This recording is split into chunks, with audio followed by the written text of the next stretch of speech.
I know everybody's expecting me later, but I can't help myself. It's Halloween, and not really planning on doing Halloween tonight. Kids are out having a good time, but I wanted to work on this just cuz. Just gonna set myself up here.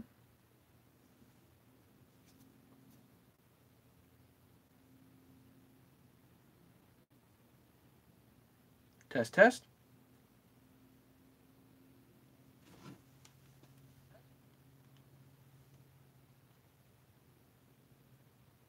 Good. We're live. Okay. While I'm waiting for people, I'm gonna take this apart. I'm going to preface this with saying that there are at least 2 builders on this saw already. And I'm not intending on bad-mouthing anybody because the 2 builders, I know them well, and they do a nice job. But I don't know what happened. Something happened, and at least in my experience, even to my saws, things happen. It's nice to know that to other people's saws, things happen too.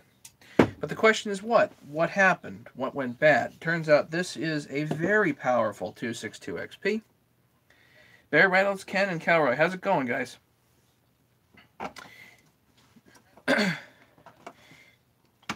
So, Barry, I will ask everybody to refrain from saying where this came from.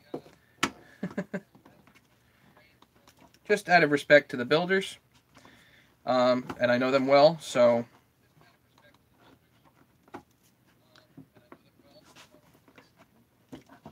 Nice to get this off of here. There we go.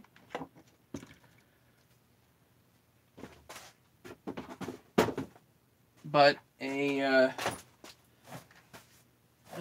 one of my guys brought this to me because there's actually multiple people built this saw. This was a tag team effort. This was a highly modified 262 XP, which actually no decomp, interestingly. But this was running like crazy for years, and now it's seized. Any machine can fail, no question. The question is why.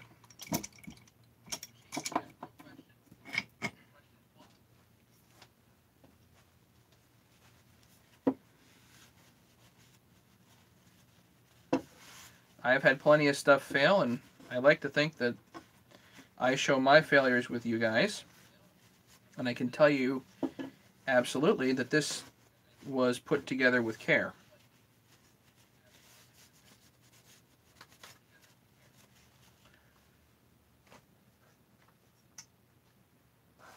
Let's put this somewhere special.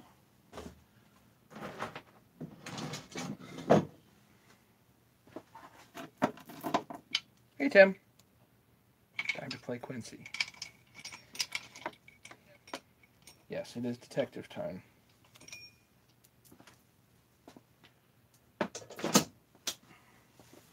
So, interesting thing about the 262, I actually got these 3D printed. How's that for fun?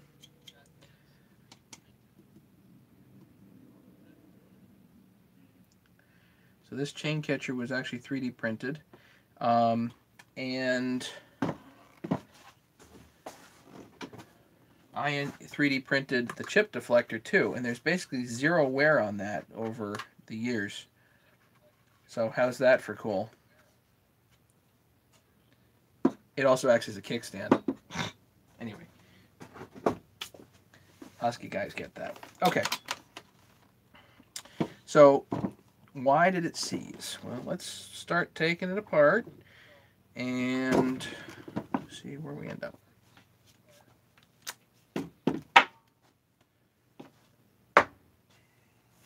How many people we got? 11 people already. I couldn't help myself, guys. The kids are out trick or treating. This was sitting here.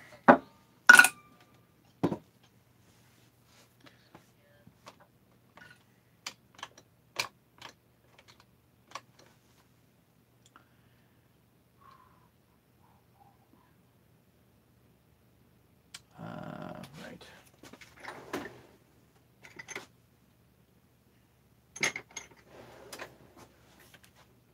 Take the handle off first. The bumper stop goes up top here.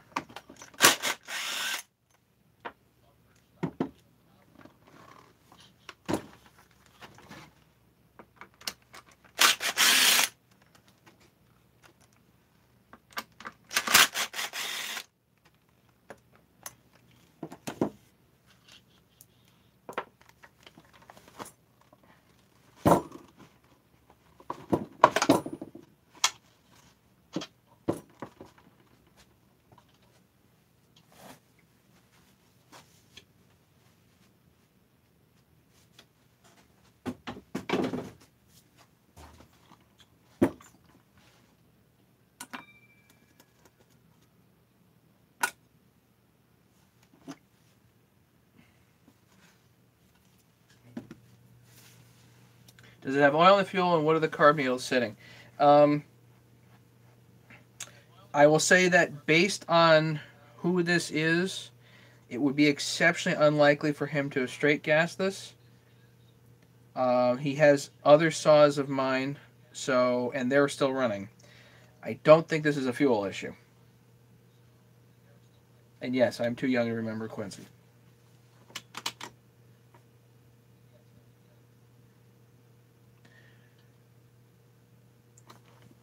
So let's take starter cover. I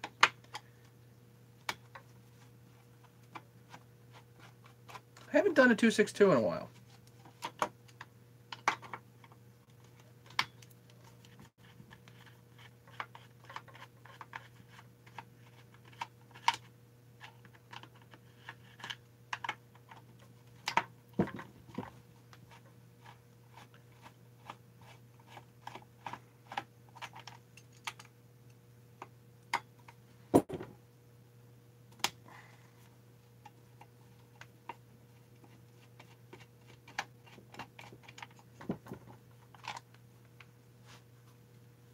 It's dirty. This thing's been used. This was a very potent saw, so it got use.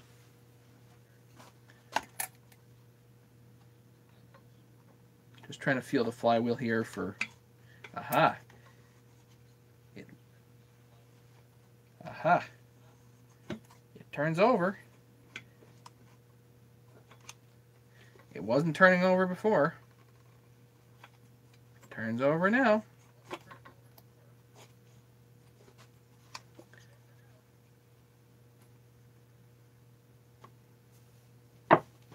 Let's pull the muffler.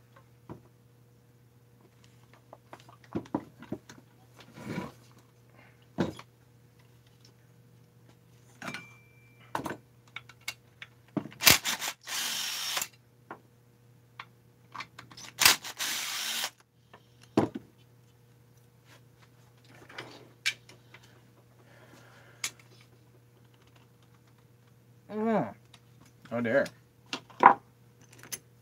Don't worry, the pressure test is coming. Don't worry. Don't get worried. I'll do the pressure test.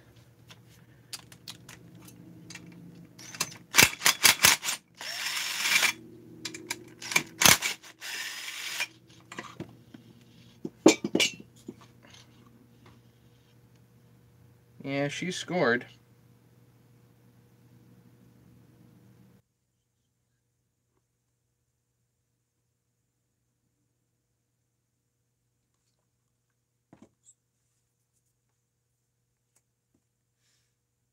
Oh, I forgot. On this one, I don't have an impulse, so I gotta...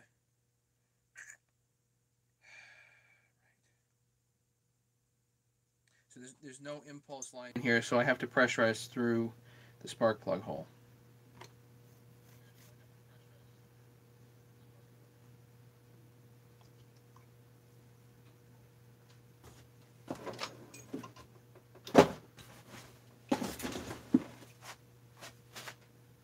Did I mention I don't like doing pressure tests?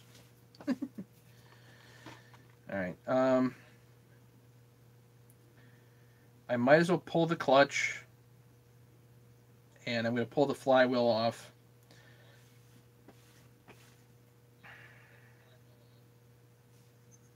You know, one thing I see on 262s, especially people that are building these things that don't really care, these partitions are rarely intact. This one's intact, which is great to see.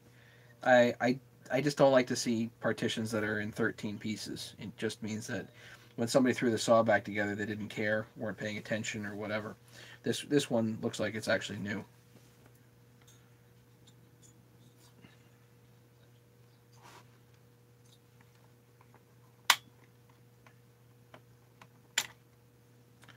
Choke.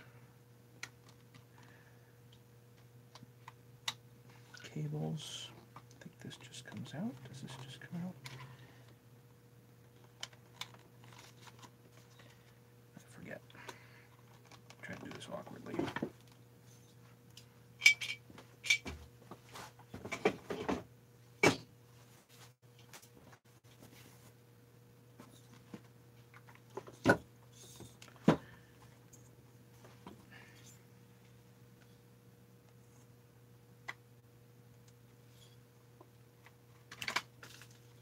Ooh, that is hard.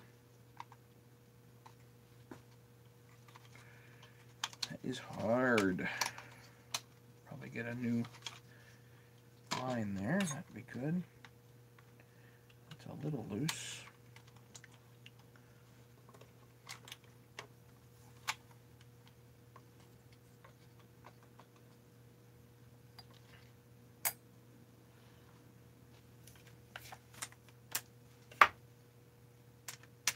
Yeah, there's definitely carbon buildup at the exhaust port, yeah.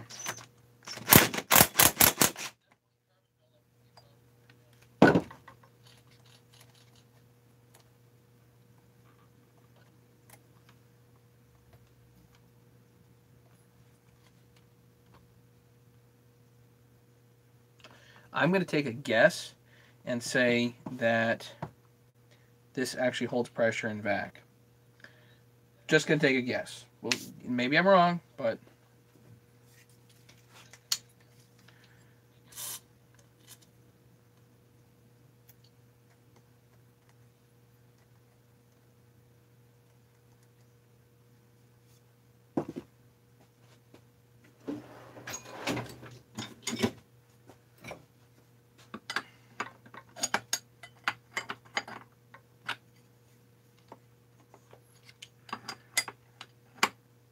I'd like to get that under there.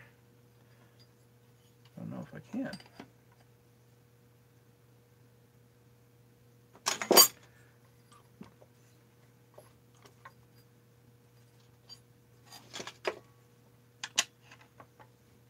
Just need some way to kind of lift up.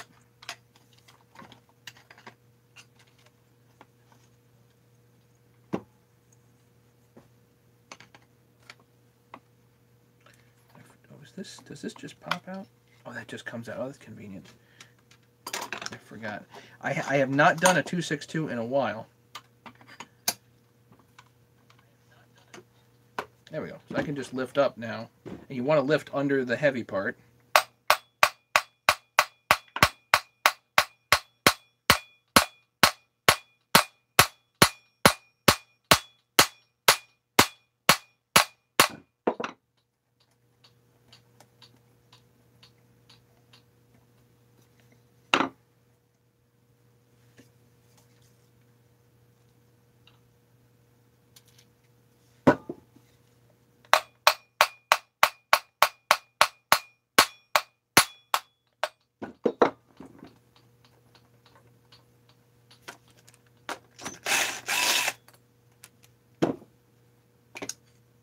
Go. Oh, cool! It's got the metal seal retainer. That's nifty. I don't think these are available anymore. You can't buy the metal ones. They just come as plastic. Technically, the metal ones should be better.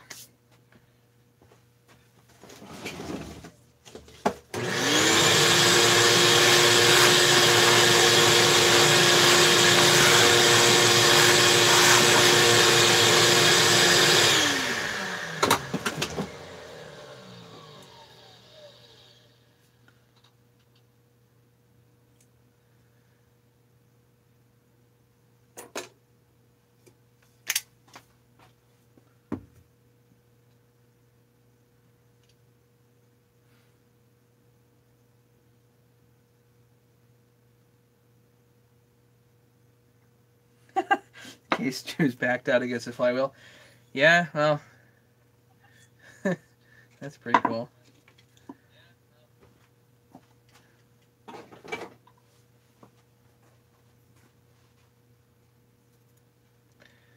You know what? I think I'm going to take the ignition coil off too, just to get it out of the way.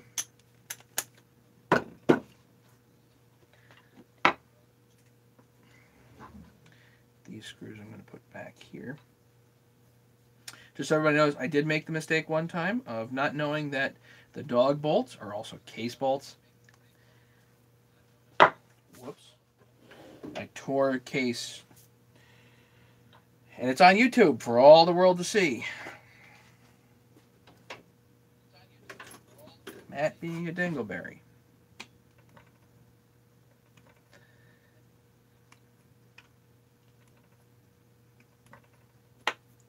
Thirteen people.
Could it be the case of loose case bolts?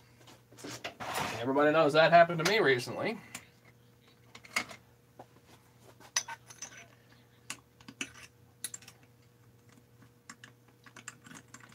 Just so much stuff here. That's not loose.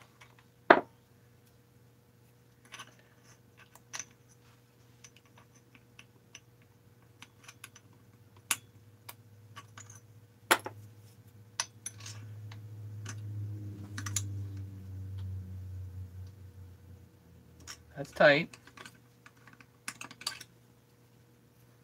Don't worry, I'm going to do the pressure test, everybody. Don't get worried.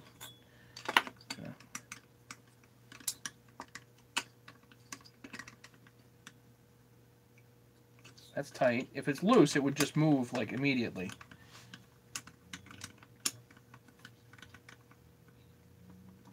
It's not loose. Okay, so it's not a case bolt.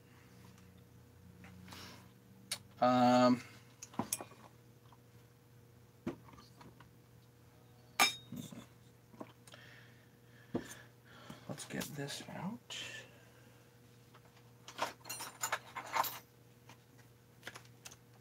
Hey, Michael. Post-mortem, yeah.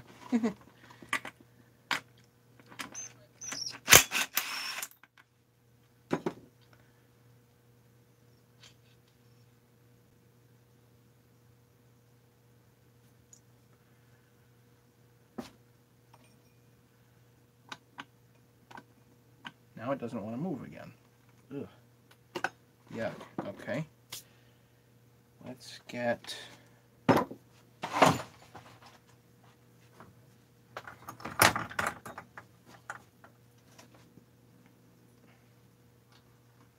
So nylon rope for a piston stop. This is probably the best piston stop you can possibly use. Husqvarna actually makes piston stops, but this is probably much more gentle.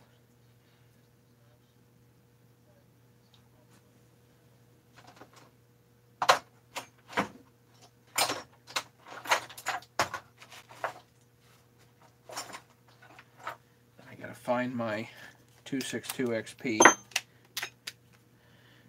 Three-way clutch getter thingy.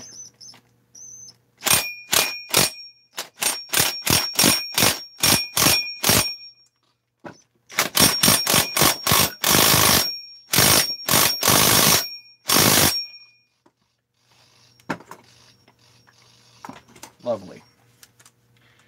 Ah.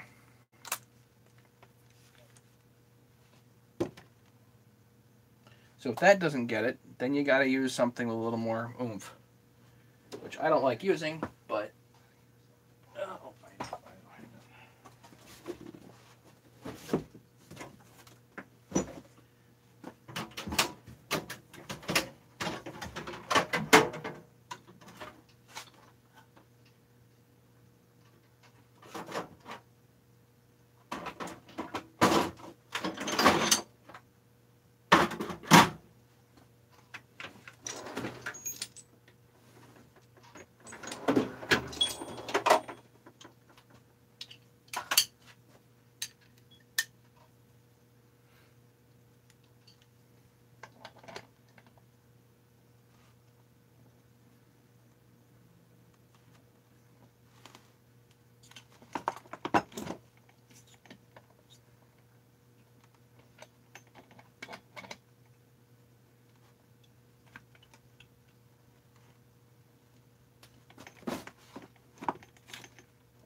try again.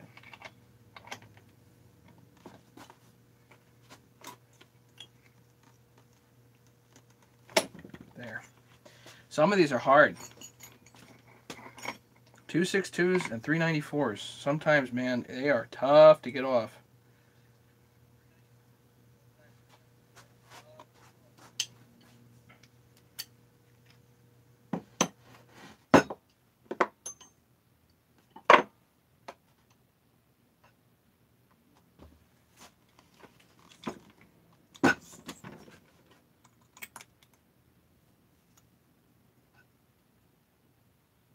The backing washer.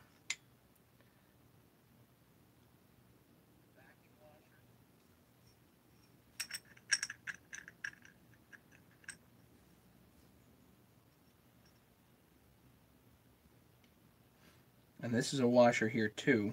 Don't forget that.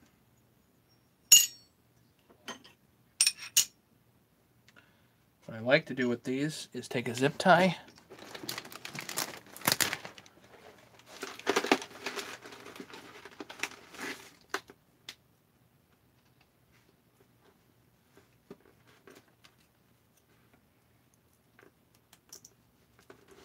Just to keep it all together.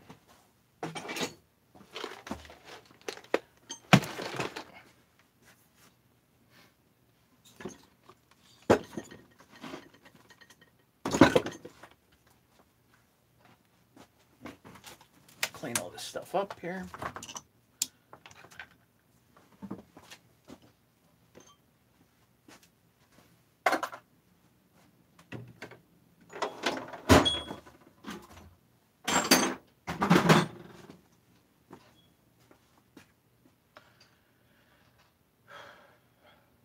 Now I'm pretty sure the oiler does not have an integral seal with the oiler. That's a 272 and 288, not the 262.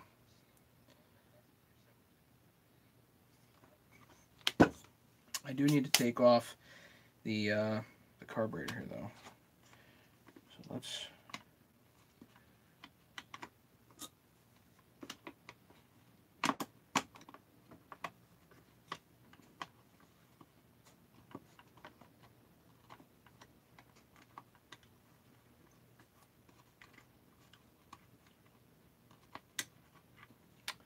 try to remember how to do this.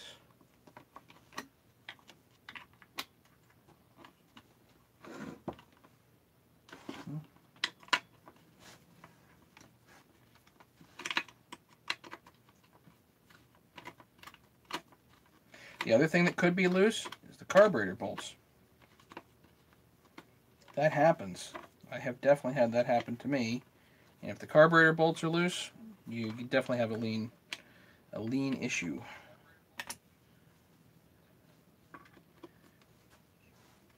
Hey, David. Hey, Brian.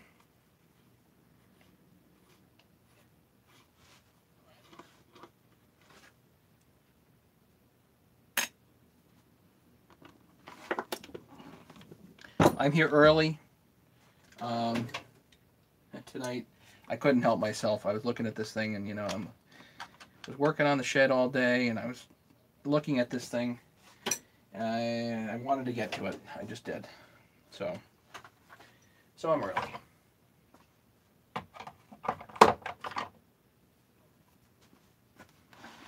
Ralph, hello. Working on a 262 XP here. Just so everybody knows, the builders on this saw, and there are multiple builders, are reputable builders. And for now, we're gonna leave names and things out of it, but I know these guys well, and I know that they do nice work.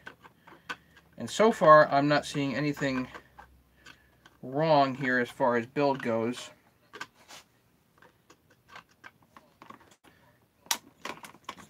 I look for sloppiness all over the place, and I'm not seeing it.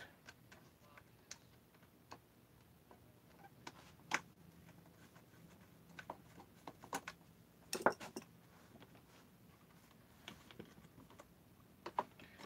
rid of that for the moment. Somebody was curious about the carburetor and how many turns out. Which carburetor is this?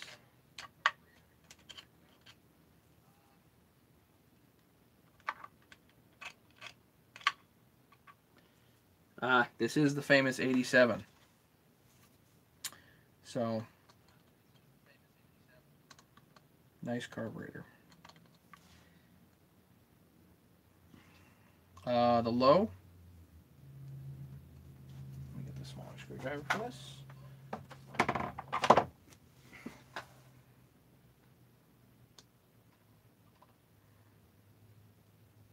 One and a half-ish.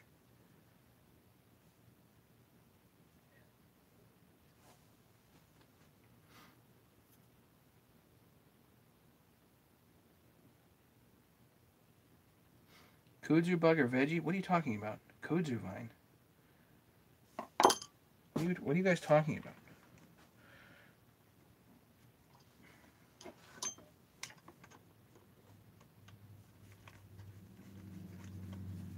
Okay, so before I completely pull this, I think I'm going to try to stick some rubber down in there, and we'll do a pressure test.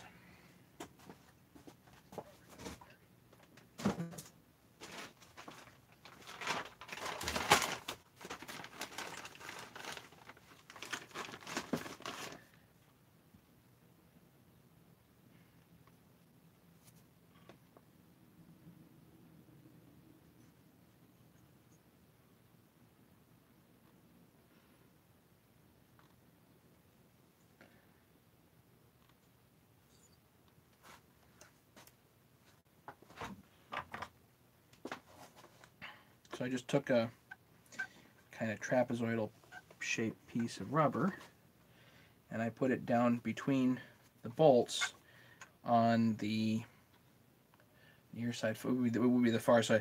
The side of the carburetor that's closest to the motor, on this side of the intake block. So we are testing the block as well.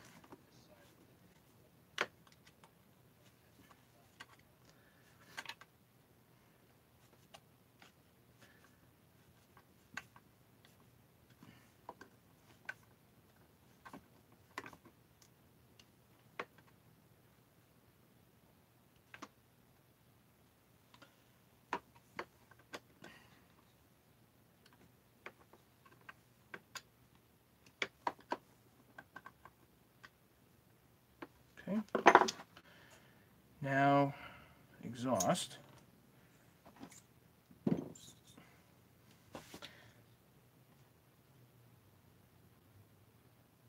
Kudzu vine.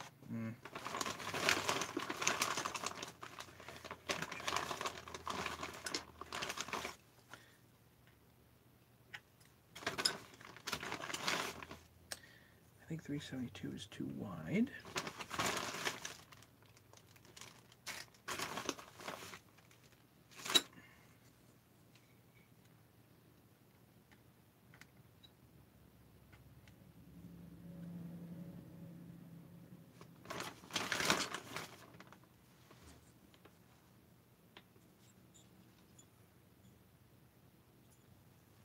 that might work. I don't like using the exhaust for the pressure test. For whatever reason, I just don't, I don't know. I don't like using the muffler for pressure tests, but if I got to, I got to, you know.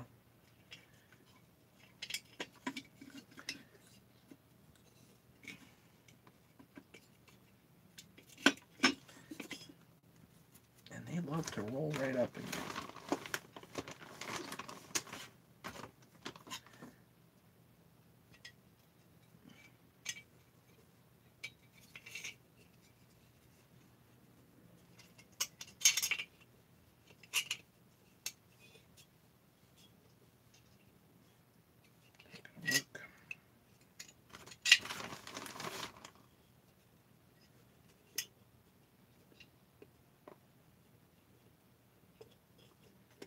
Maybe I'll use that, make a little cutout.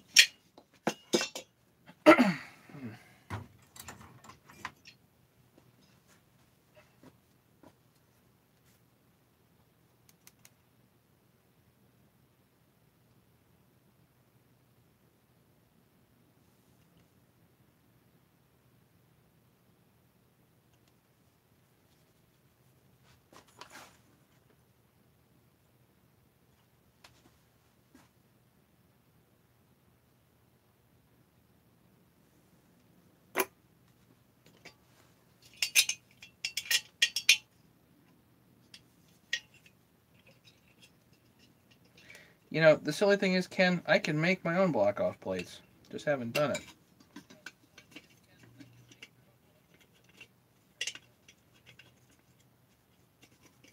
You know, you don't always expect to be doing stuff like this. Nikki Walsh, how's it going?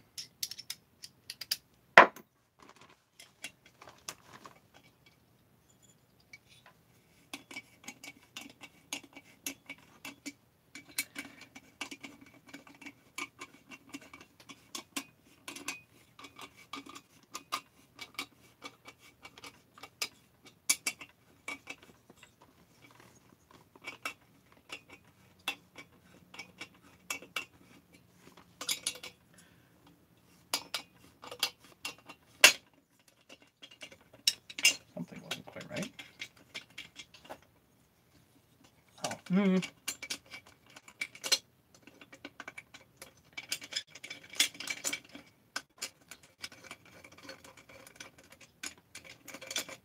Forgot to put the bolts back in. You're in the way.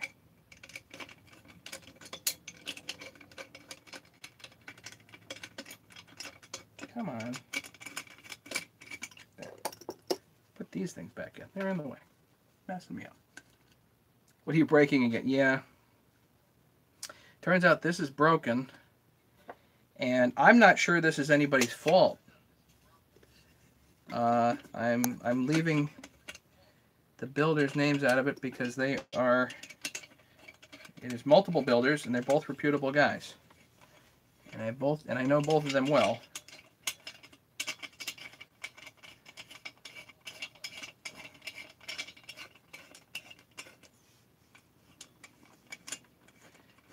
That should be enough to block that off. Good.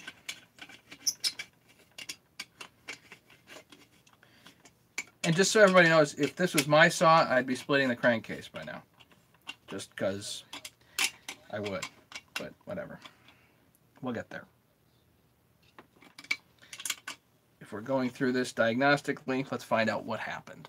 Now, I may not necessarily be able to tell what happened, but I have a good guess. So my good guess on this is that the seals are old and seals open up when they're hot, so this may actually pass a pressure and vac test.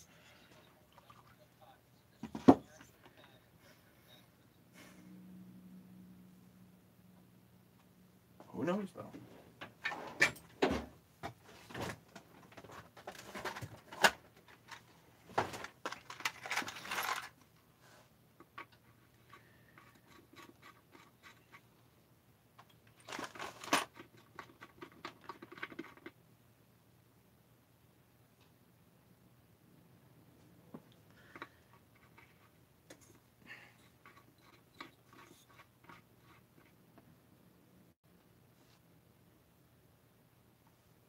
Why is that not going down any further?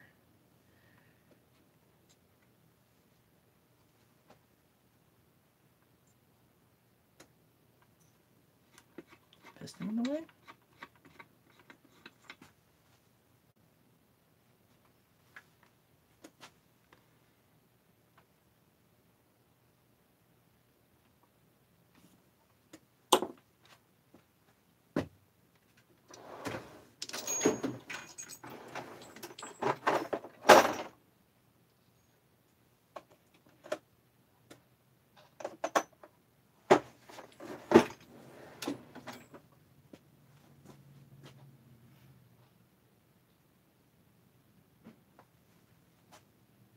Piston's not in the way, which means I need to run a tap in here, which I would not do if I was not going to pull the cylinder.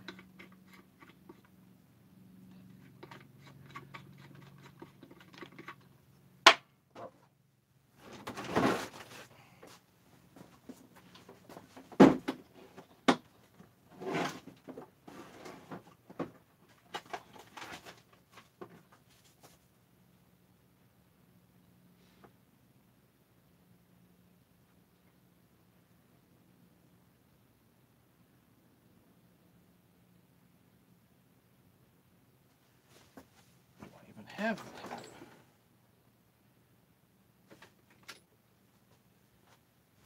This is not intended to be a spark plug tap. Let it go though.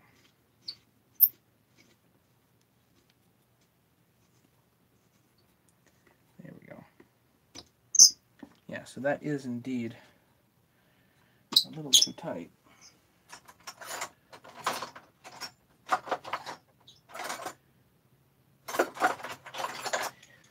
I bet that there's some carbon buildup on the last thread here.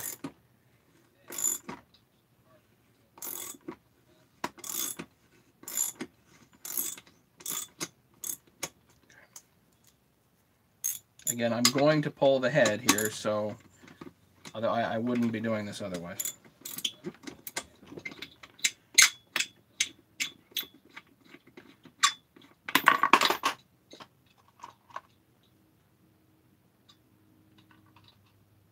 Took in a dirty 135 Husky.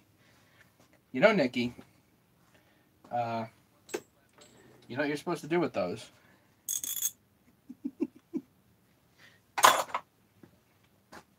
I know. Ken will take anything in, too.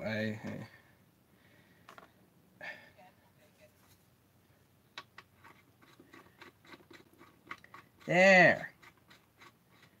Should go in smooth. And then this rubber thing seals it. Ta-da! Okay. Where's my Medivac?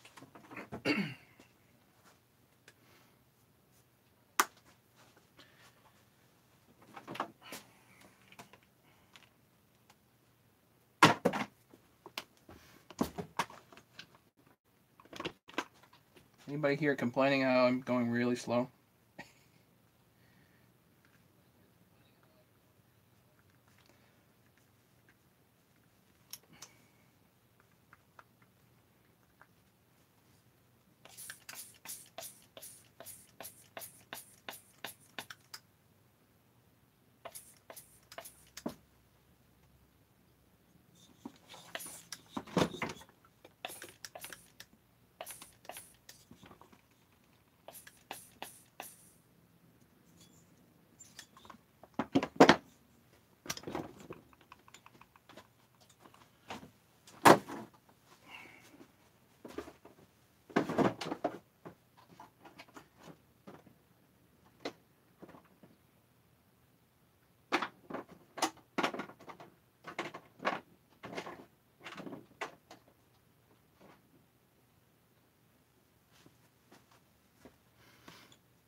That's leaking a bit, but I'm not worried about that.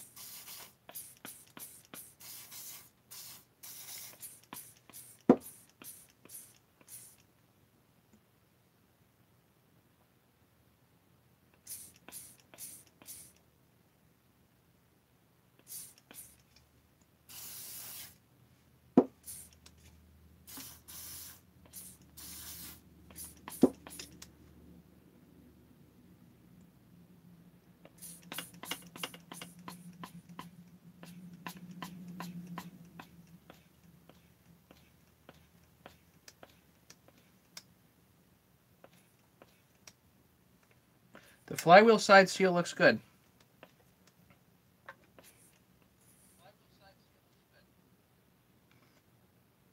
Ah, there's a little leak at the base.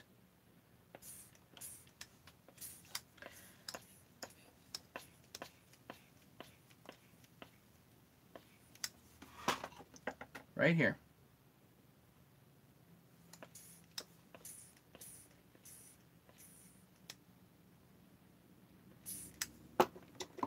See if I can get that leak to stop.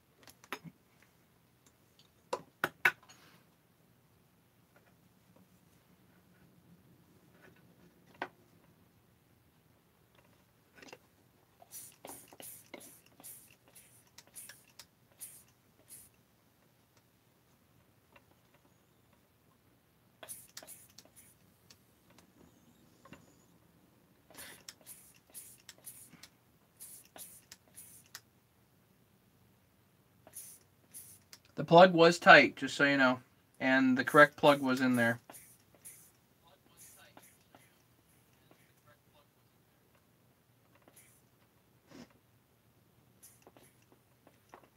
Well, it just doesn't want to seal up, but that's okay. Would be better if it did. And if need be, I'll just dunk it too. Let's see. Let's pull this washer off and maybe pull the oiler.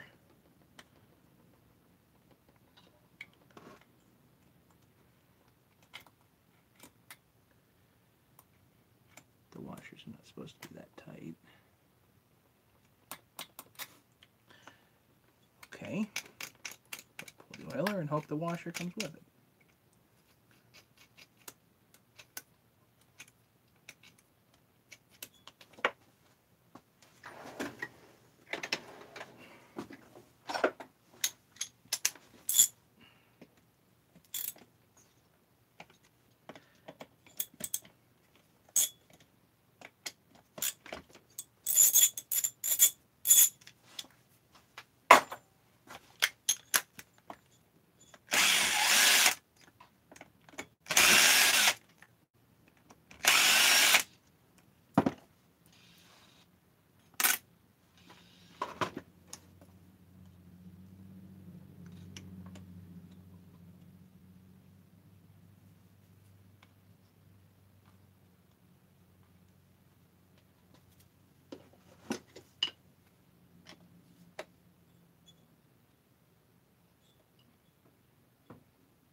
Trying to loosen that washer up any way I can. The washer should just fall off, but incidentally, this is a spiraled washer, sort of. It's weird. You're supposed to put the spiral in, which is indeed the case here.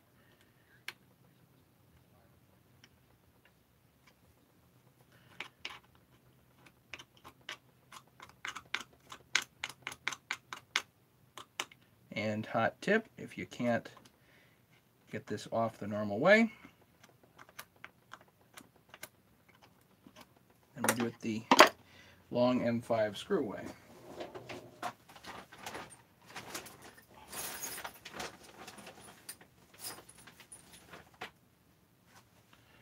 These should work. Forgot about this.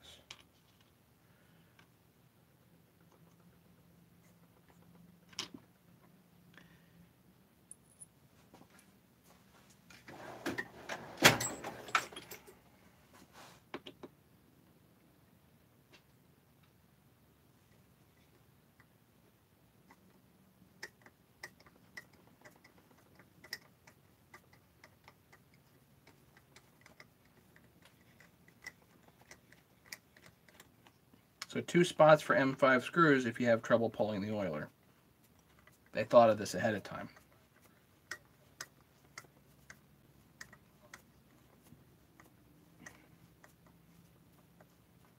Looks like the Titanic. Yeah, well.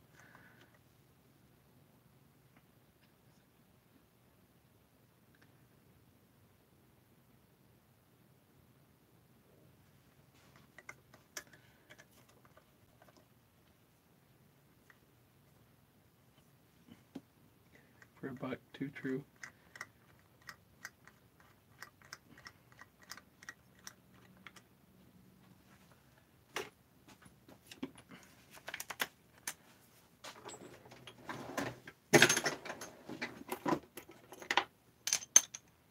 Just me, or does my bench get clogged way too fast?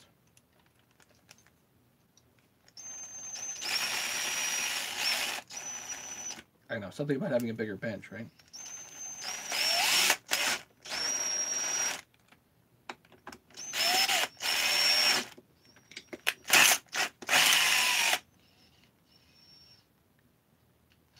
Oh, great. It's got this, it's got that thing on it. I hate the worm.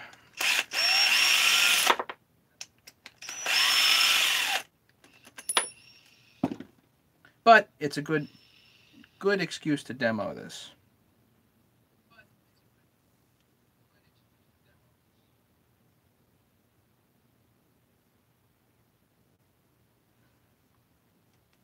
Again, nothing here looks out of the ordinary for the build.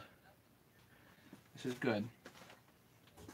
This is ultrasonic.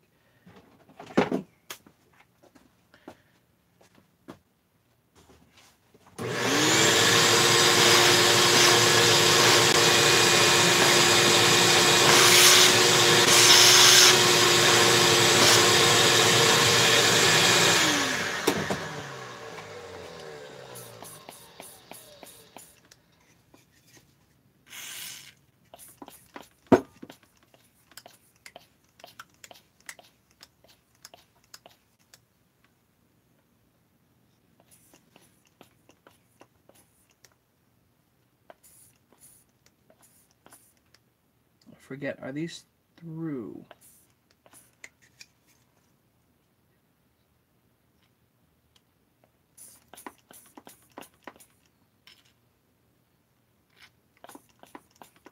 No, they're not through. Okay. On the 372, the oiler bolts are actually through-hole bolts.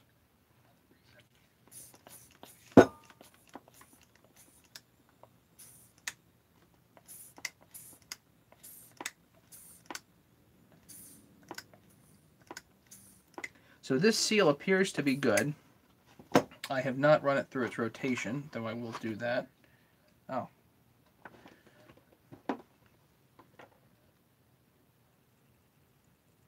Where's the oil coming out of? Wait a minute. I forgot to drain it, but why? Oh.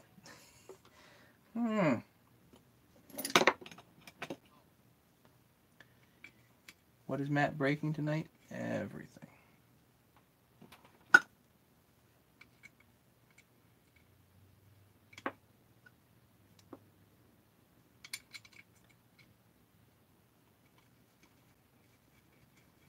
Remember I mentioned it's a lot of simple steps, and if you forget one,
So far, nothing super obvious, but I really should take this out and like pipe dope it and see if I can get it to seal a little bit better, because that's where a lot of my grief is coming from right now.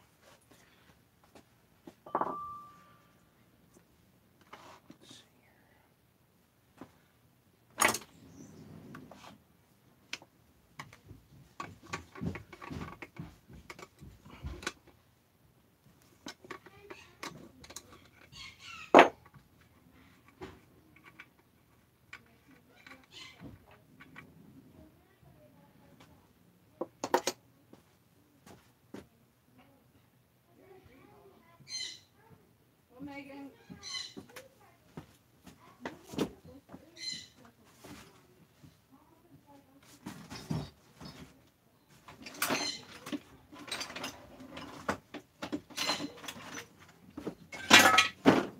Those that don't think I have pipe dope, I do. It'll take me about 3 days to clean up after this, but whatever.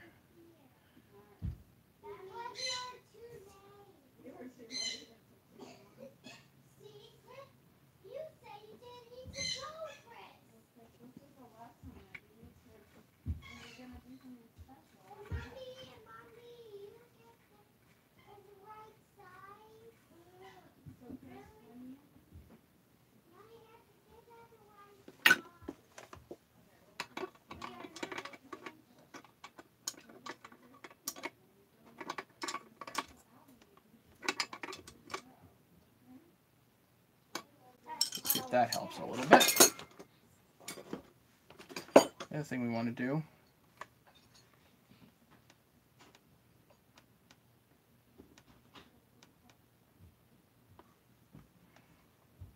the flywheel key is sheared, although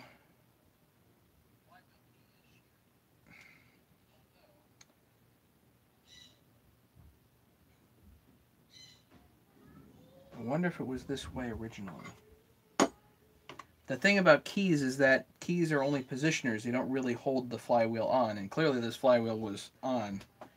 So I'm not really that worried about it, but what we can do just to aid in our positioning here is I can basically file a keyway and we'll make a key.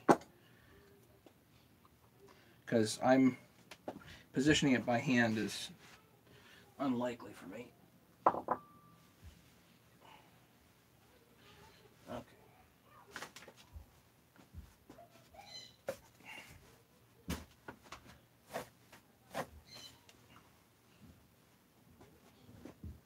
Let's see if that holds a little bit better.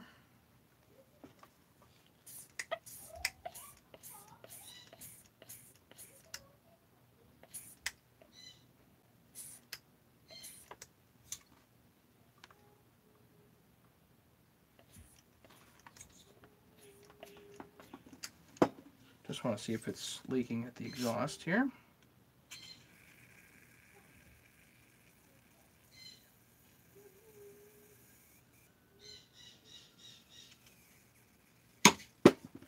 I would say my exhaust is imperfect.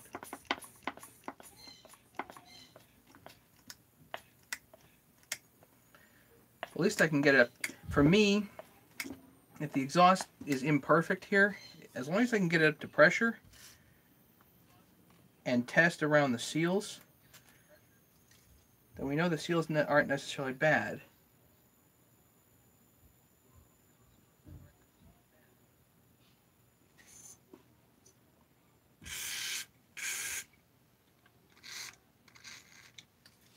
Just want to see if we can see any leak around the base.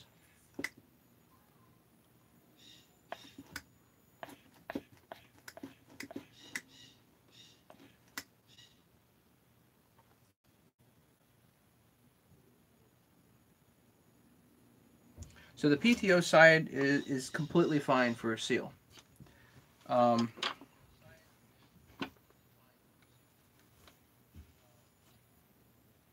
don't trust it because it's so old, but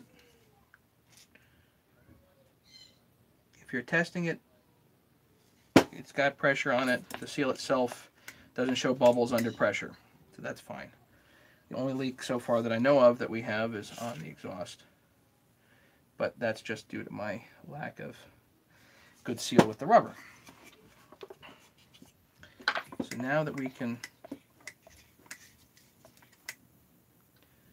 pressurize this,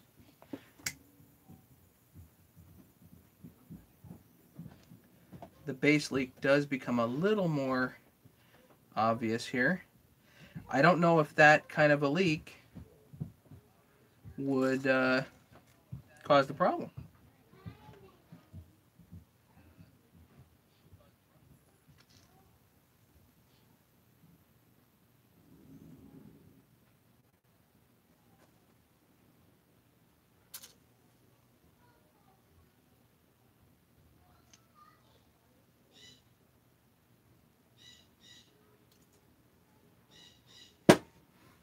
It's a tiny leak.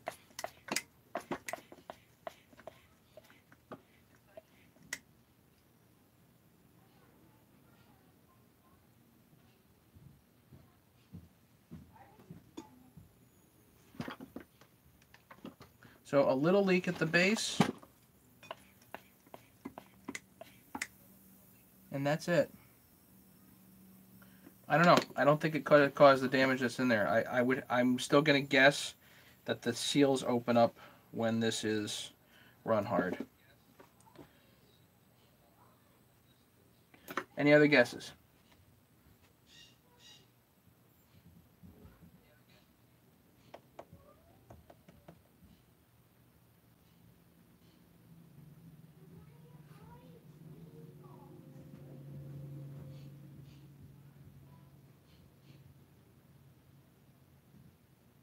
Nikki, what I like to do is I'll actually take a small file and ream out where, because you can see where the key was.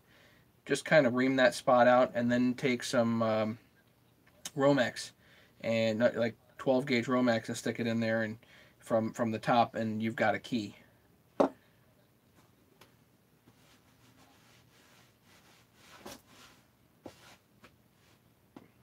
Pull back.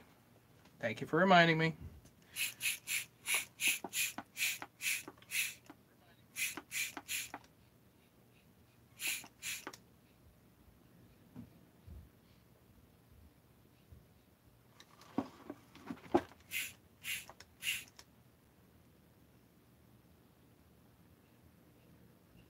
See, I still don't have the exhaust sealed off great. Let me see if I can seal that a little bit better, and that'll help with the diagnosis here.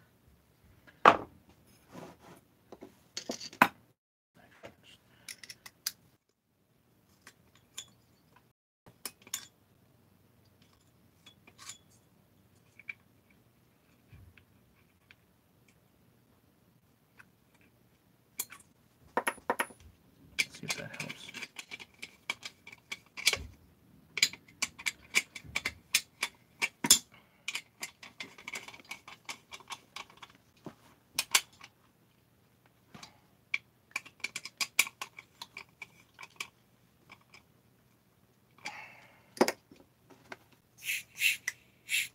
Let's go back to pressure.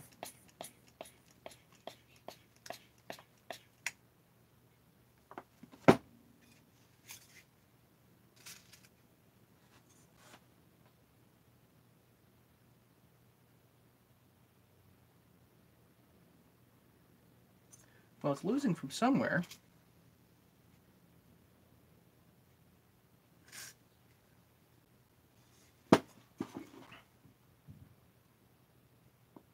I know. Dunk it. Okay, I'll dunk it.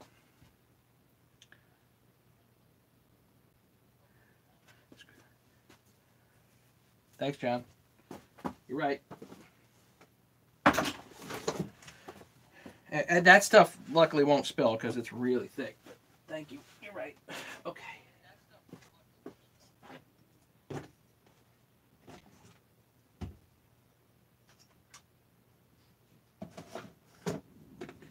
Oh, here's my brush. Looking for that.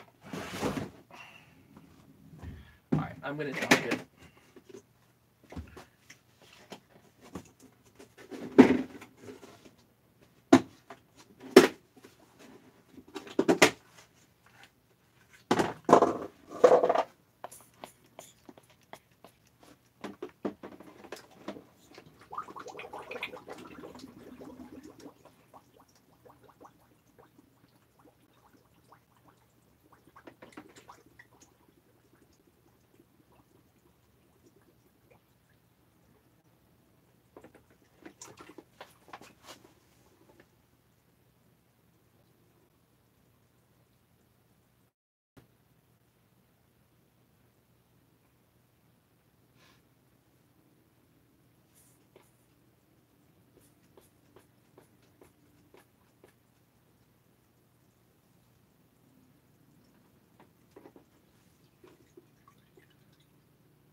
leak at the base is tiny.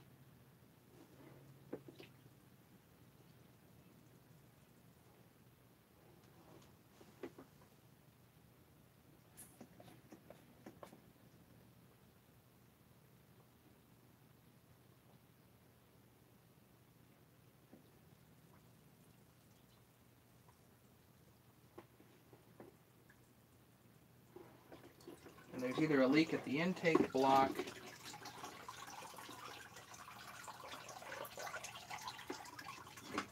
or the base towards the front that is much more significant.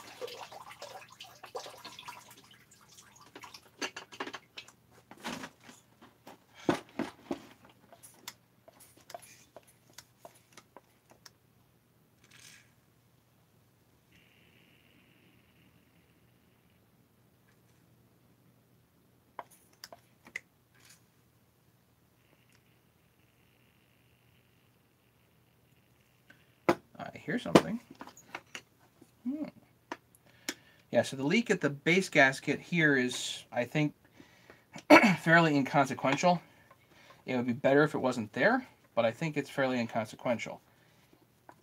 I hear something else that might be the culprit. But it's not the seals. Probably not the bottom end.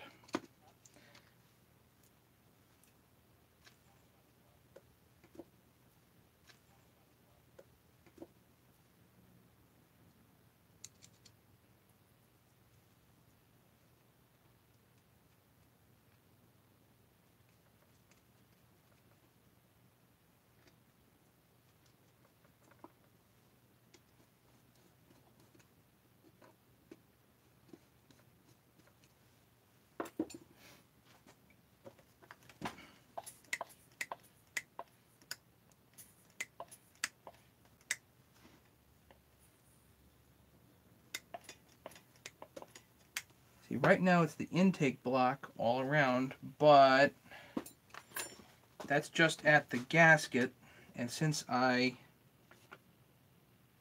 undid the intake block to get the seal there, I don't know if that's relevant. I would guess not.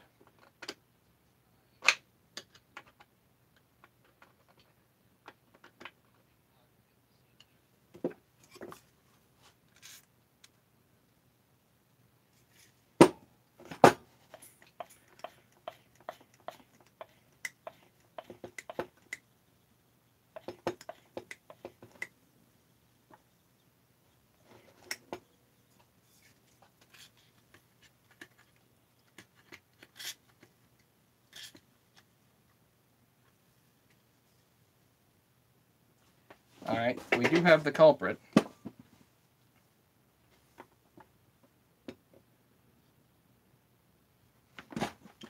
We do have a culprit.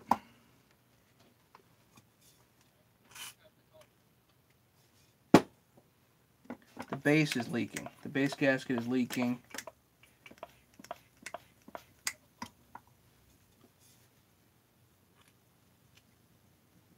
Can you guys see that in there?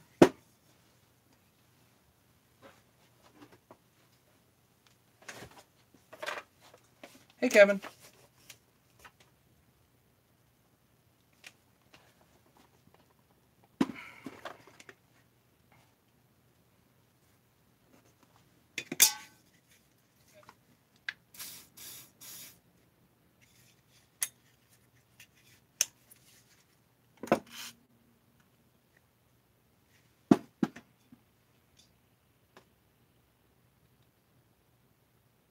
Yeah, there is a significant leak right there at the base, directly under where the carburetor block is, the intake block. Right here.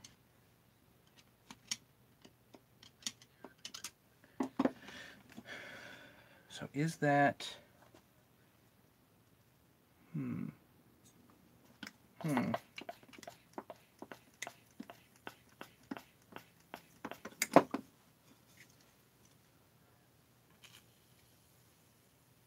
There you go. You see that?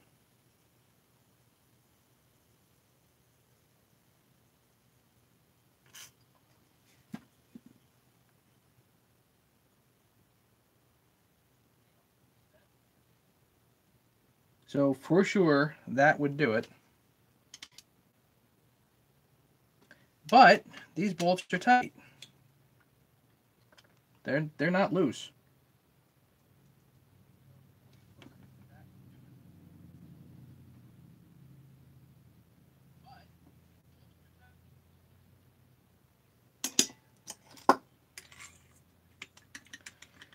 So it's not like they were tightened down improperly.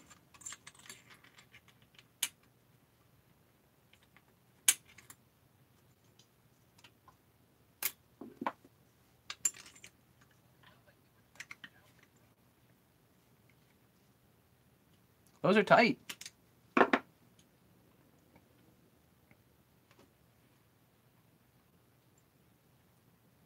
But most definitely we have a leak. And I think that leak there could certainly have done it. What do you guys think?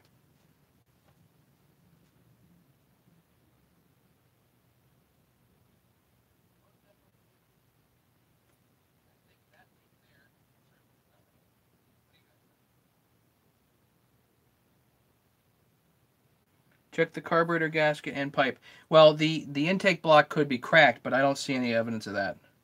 The real leak that I see right now is at that base gasket.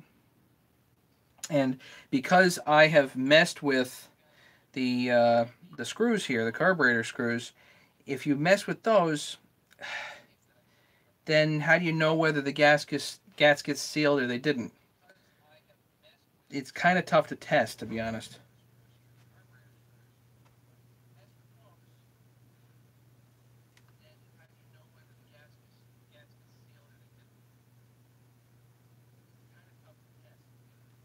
So you're not really with a setup like this. You're sort of testing the block. I mean, if it seals, then you know you're good. If it leaks around the gasket, maybe that's at fault, maybe not. Um, I'm going to say probably not. The leak at the base here, that looks that looks like it was the culprit here.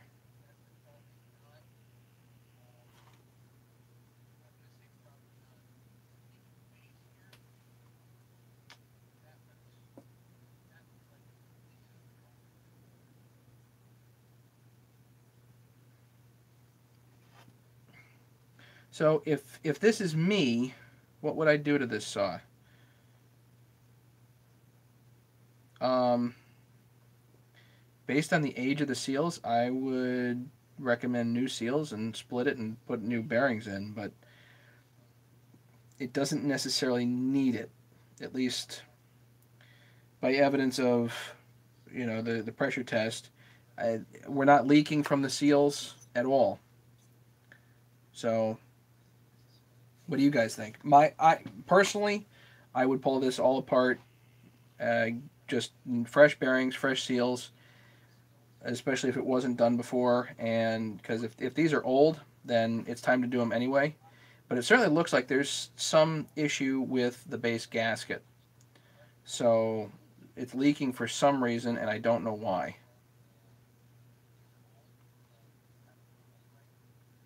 So Tim says full build. He agrees with me. That's good. I like it when people agree with me.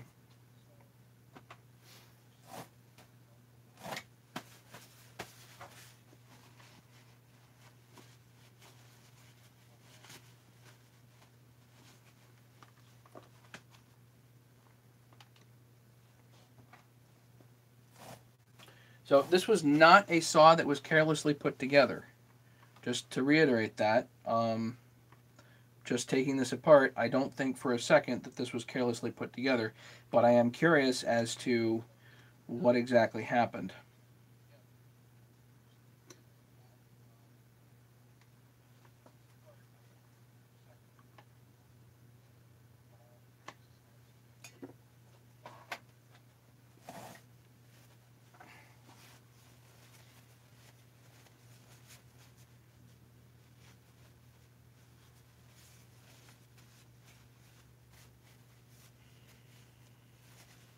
Tim says full build. What do you guys say? I say full build too.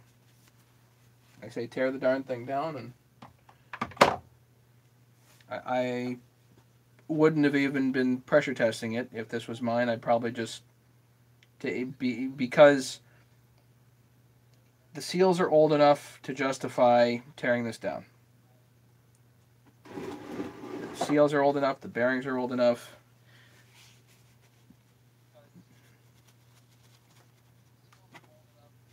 You know, if you put this back in service like it is, the seals could go, you know, tomorrow, and then you're doing this all over again. So I don't know. Anybody else want to weigh in? There's 17 people here.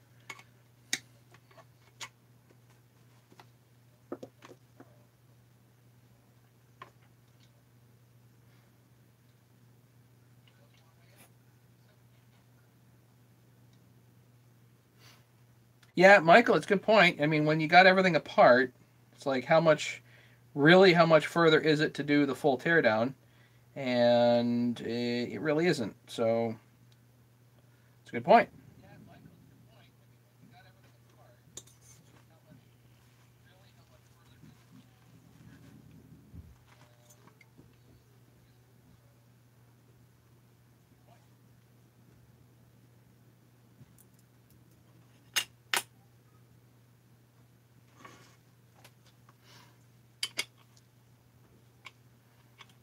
Okay, I'm going to undo all this stuff.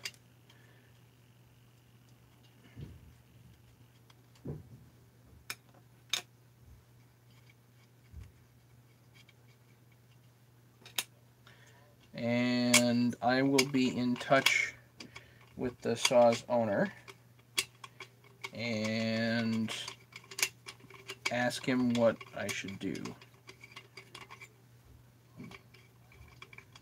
But I'm definitely going to recommend a full teardown. Swimming brambles, fill build. If you're having to take the cylinder off. Yep, the cylinder's scored, or at least the piston's scored, so pretty good too. So definitely that's coming off. The question at this point is whether we can save the head or not, I think. Yeah, it's a 262. This is a significantly modified 262. This is not one that we want to lose. You know, this is not one that's expendable. We really want to keep this if at all possible, because it was running crazy good.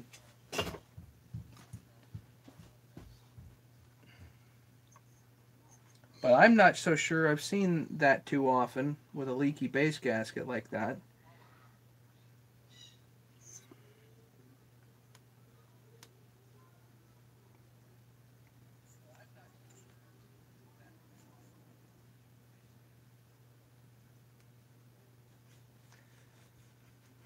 And I'm trying to see whether this is a base gasket delete or not. It probably is. I mean, you guys know from my other video the other night how I did a 372 and the base gasket with the base gasket delete and the head bolts came loose. These head bolts are not loose.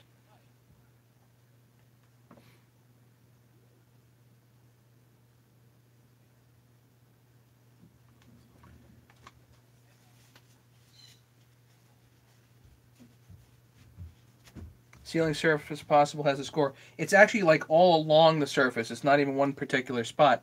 Another thing that can happen is if for whatever reason you can catch a fingernail on your gasket that between the case halves, if you can catch a fingernail, that is never going to seal. So there are these spots right where the head attaches that where the case halves come together, and if those for whatever reason ditch out, it's really hard to get a seal there. Put a new flywheel on it, gut down to the crank from the base gasket. Yeah, John, these flywheels are probably NLA. I don't think we can get them anymore. It'd be really nice to have a new flywheel, but I've had really good success with just filing this down, filing a new keyway into there. But it would be nice to have new. You're right. And yeah, you might see when the cylinder head's off. So let's take the head off. Maybe we'll find something interesting.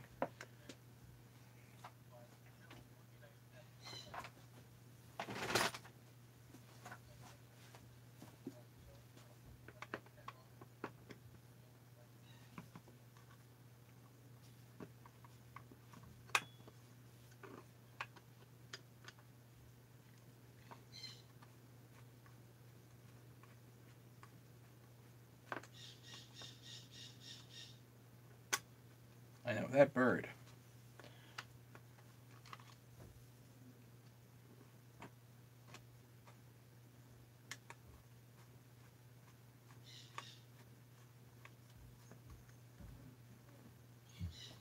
So just so everybody knows, I put my block off between, just a piece of rubber here, between the carburetor and the intake block.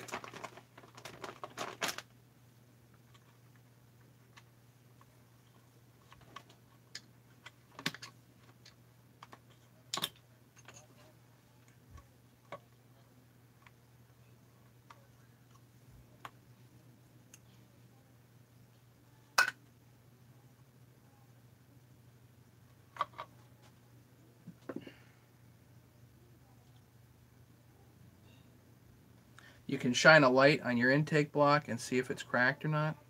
No cracks. This is fine.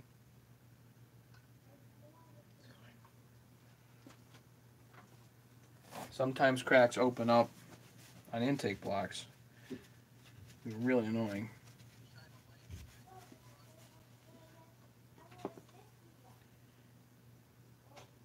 The intake side looks nice. So yeah, this is a lean seize.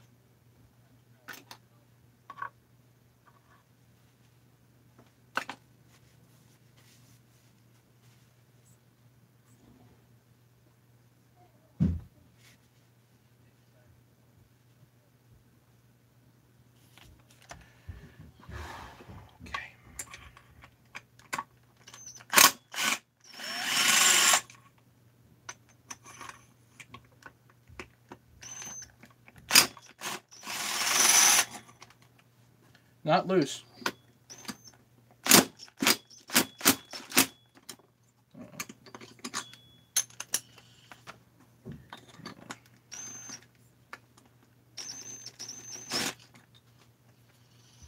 It's just not getting down in there. You need to go down a little further.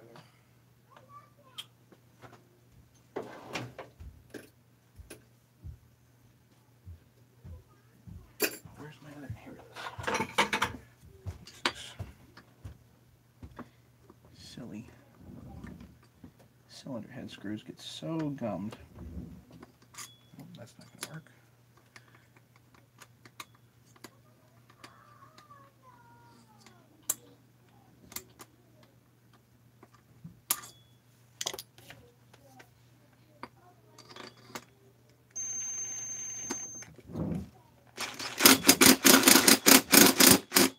Nope.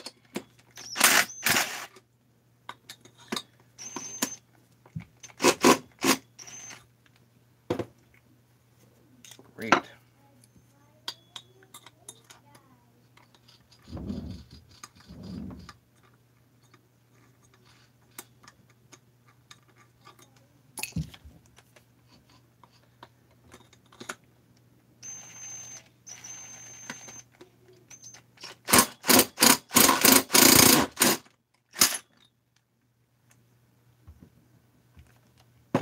Great. 2 head bolts are stripped.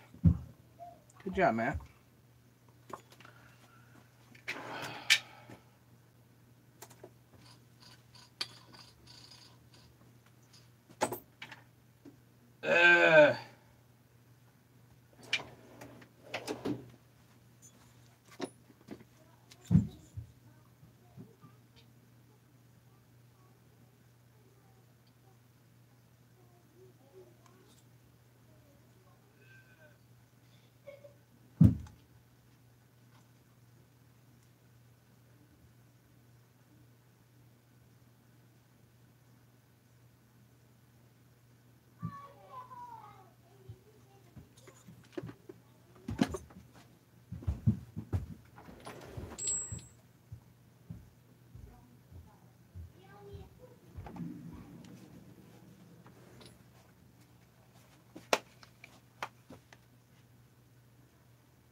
they made these holes just a little too small,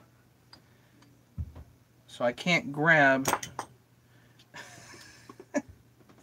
Ah. I got my speed outs or my pro grabbits, which you can get down in there, but you can't turn it.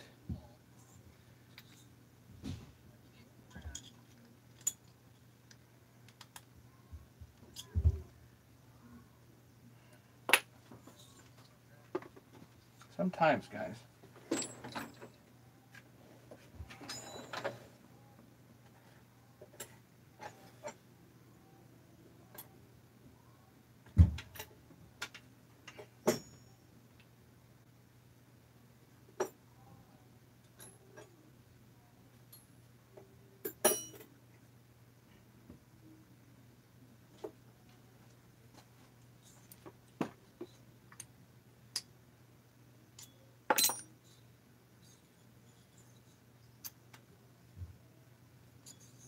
I have an idea.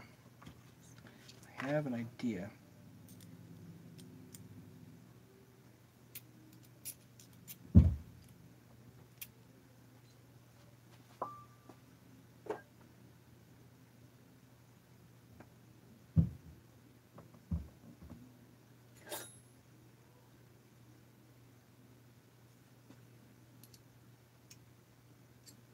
It's not 6mm.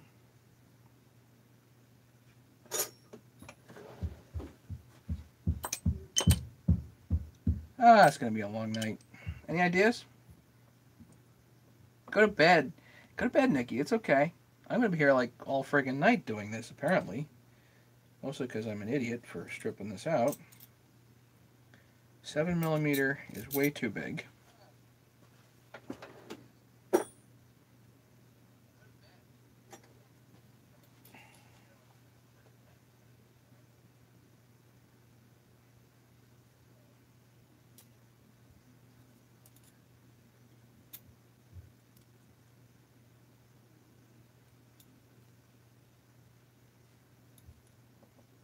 Maybe I'll take my 5mm and see if I can, because that'll fit in there. If I can push down and grab it at the same time, I might loosen it.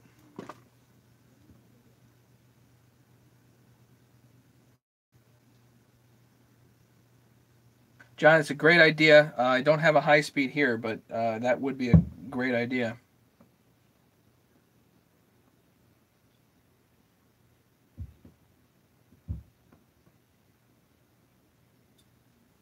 Yeah, the Halloween Nightmare. If I can push down on the grab it and then get a thin enough wrench in there, I should be able to, but I need a wrench that actually grabs that and is thin enough.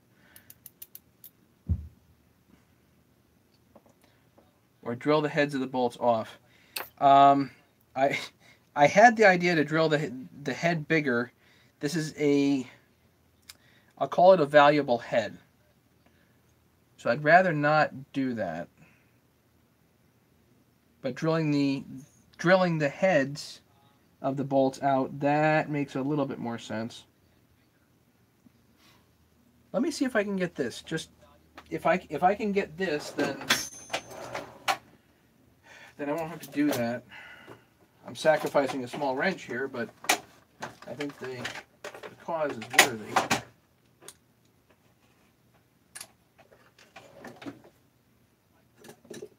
Because you're right, you can get a drill bit down in there. That would work.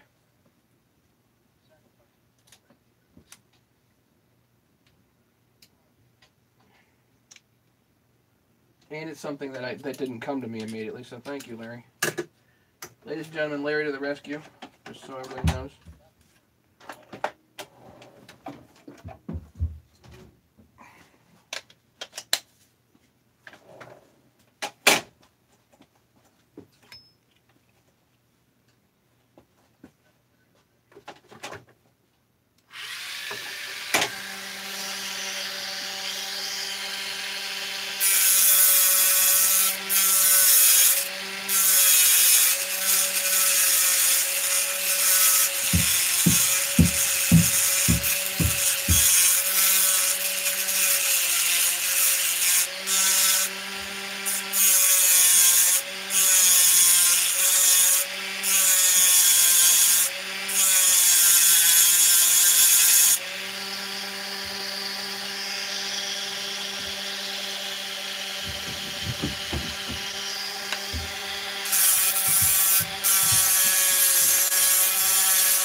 almost there.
Ah.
There.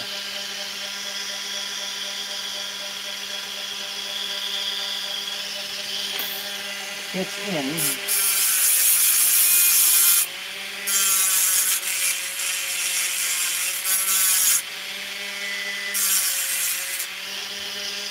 I don't even know if it's going to work.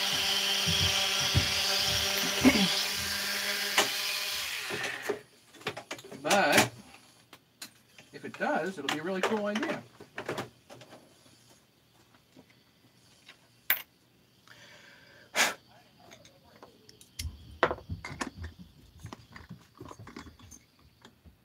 Of course, I have to do this the correct direction, too.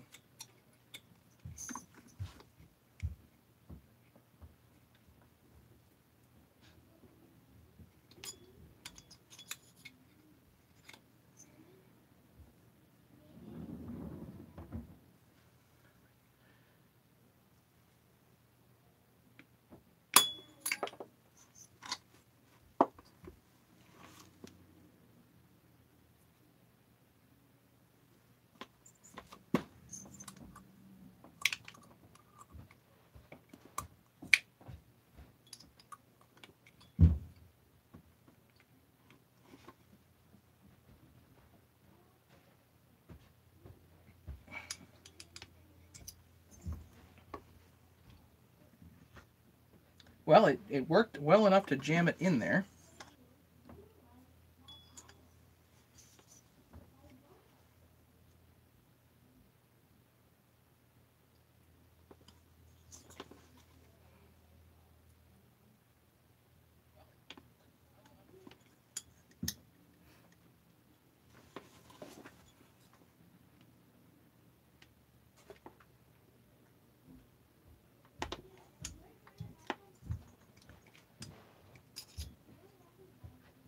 So the speed out is indeed locked in there, which is amazingly good.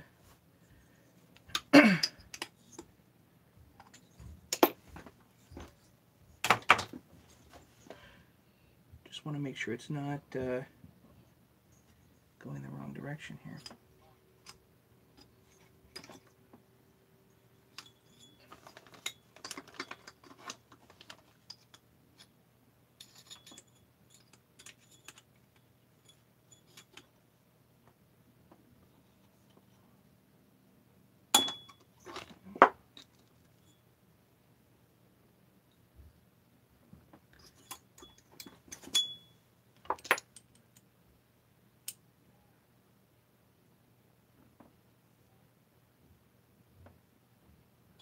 Should let this go in here just a little bit further by making a little more of a notch right there, just a tiny bit.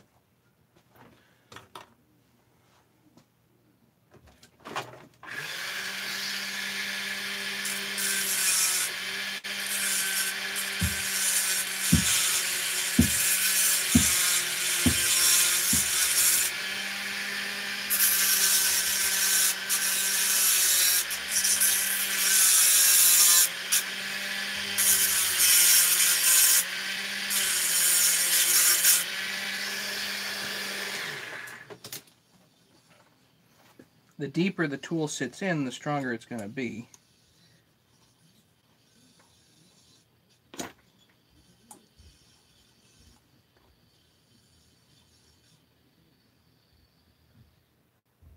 Am I going the correct direction? Some days.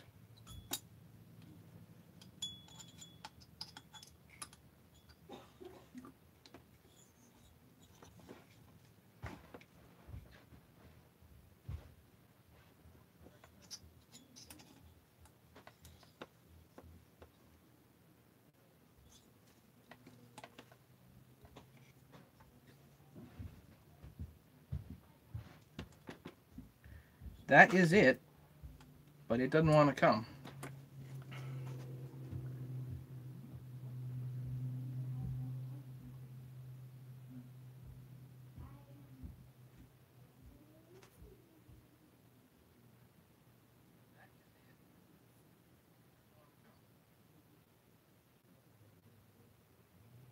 Yeah, I have Allen's at the ball in the end, but what am I supposed to do with that?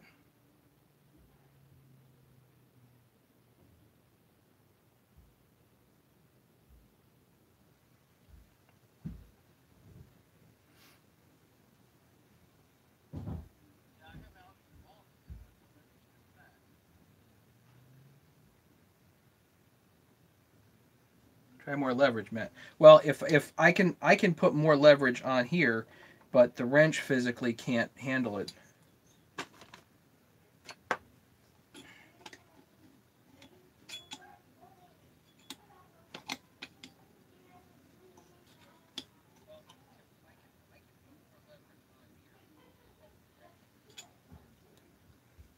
That's a lot of leverage.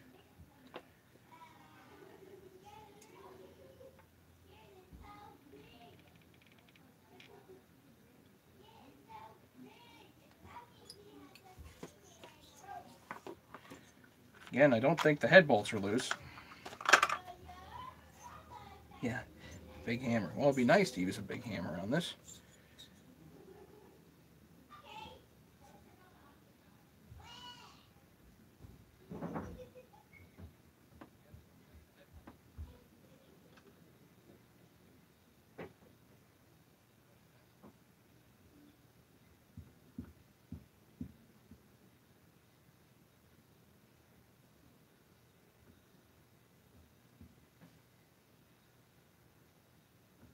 Seriously thinking about drilling out the head bolts. See that I got to get my tiny torch in there and heat that thing up. Not really looking forward to doing that.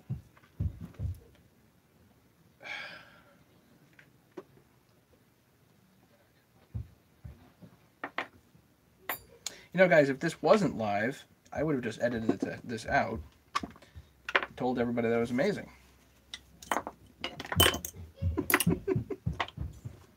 Actually, not necessarily.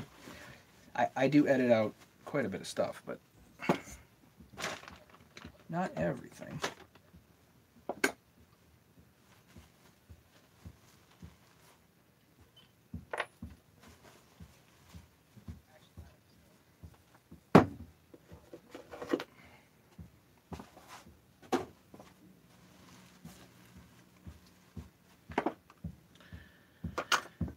guess I'll try out to drill it. Well, what I'm going to try the other bolt. If I can get the other bolt, then we have an interesting thing going here.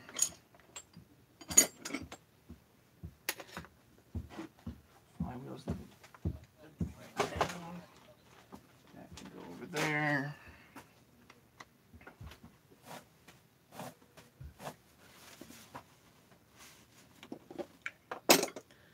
Let's try this on the other side.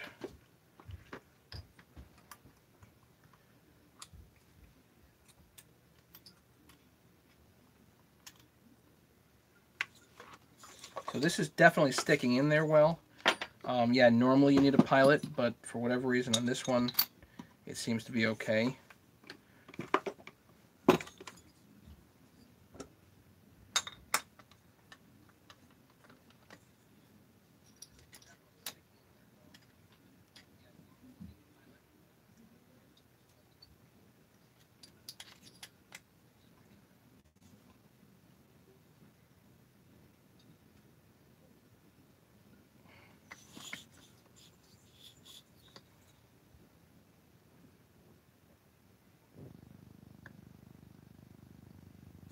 Yeah. That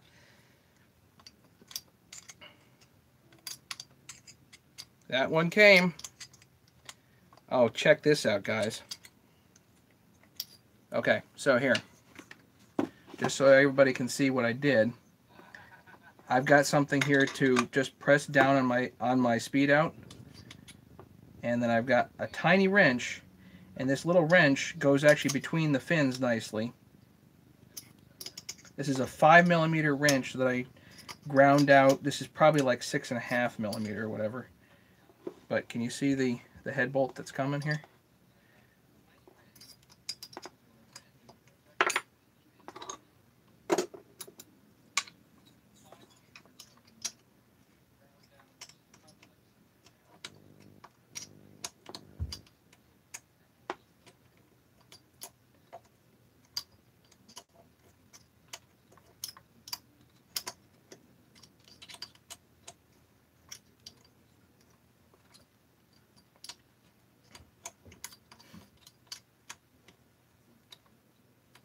Pretty good feeling, admittedly, getting this right. Or, not right. This ain't right. This is recovered.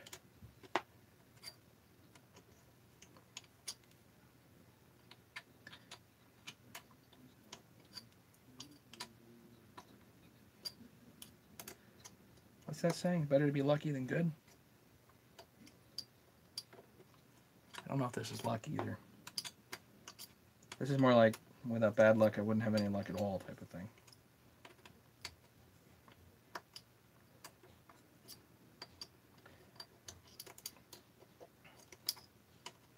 And the reason I'm doing this all by hand here is because I do not know. If I try to reverse this, I might just screw that back in. So I'm just going to do this all by hand.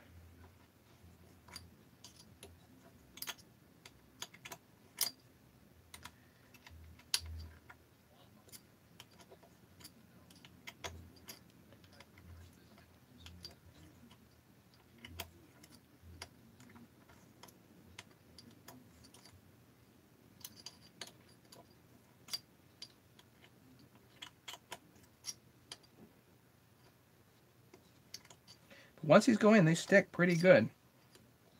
The speed outs or pro grabbits or whatever I call them. Sometimes the other style of bolt remover works. Sometimes this style works.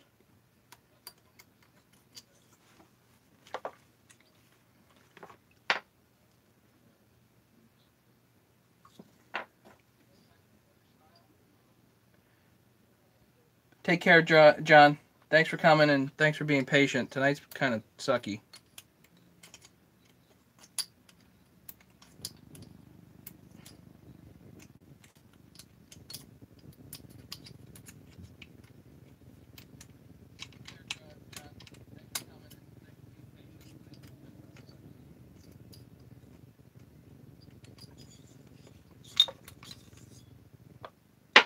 Ta-da. How's that? Okay, Nikki. Sorry, tonight's kind of sucky. I wish this was a little more fun.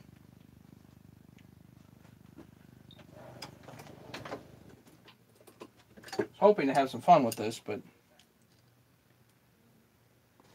it ain't really fun.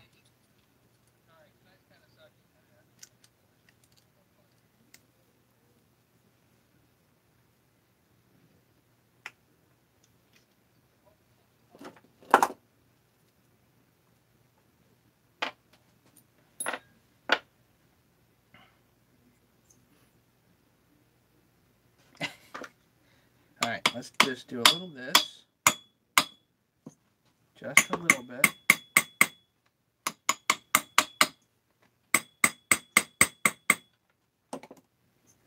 And let's go back and see if this wants to behave now.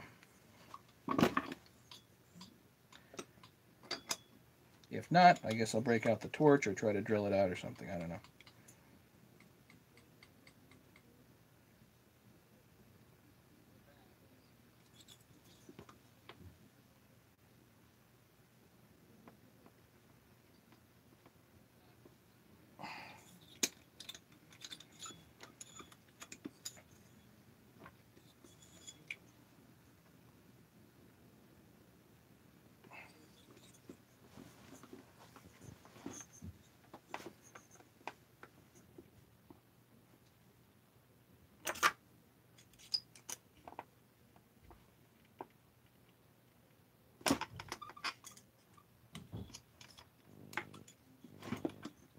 I don't know if that was the metal giving or...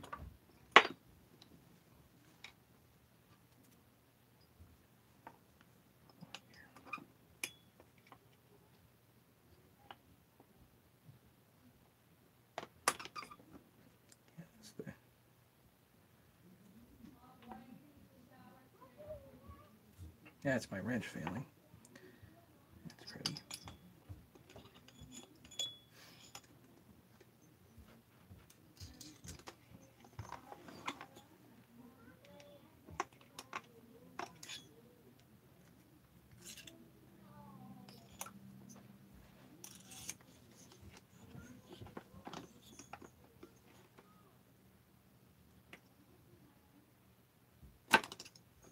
Nope.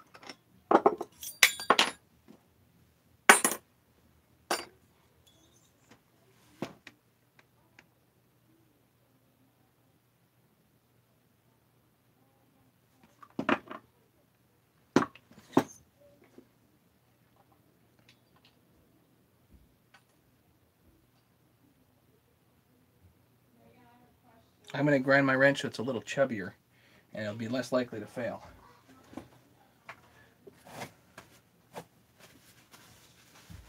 That's what I'm going to do.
Try tightening first to break the seal.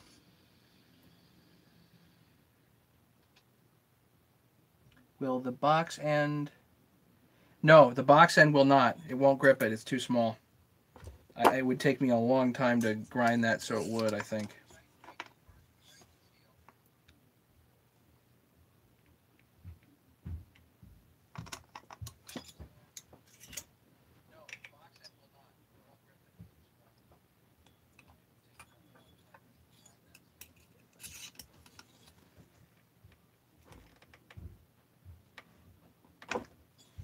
I did it. That's it. It turned.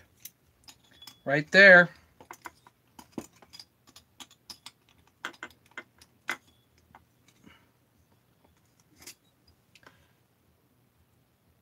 Try putting something down there and smacking the bolt with a hammer first. Also good ideas. Everybody's good ideas. Similar bugger time broken a Kickstarter. Had my easy out snap off in the bolt. Oh, God. Oh.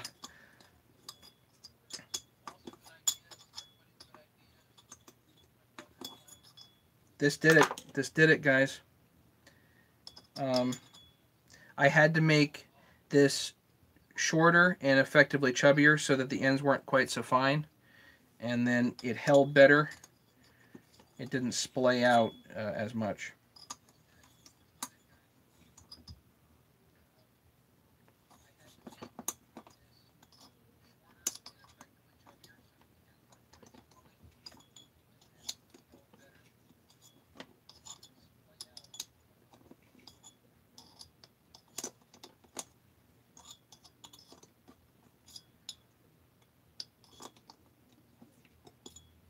Take a while, but yeah, I can't believe. I mean, we got it. This is great. Clearly, the bolts were not loose, so at least as of right now, I have a hard time faulting anybody. This is one of those dumb things that happens, I think.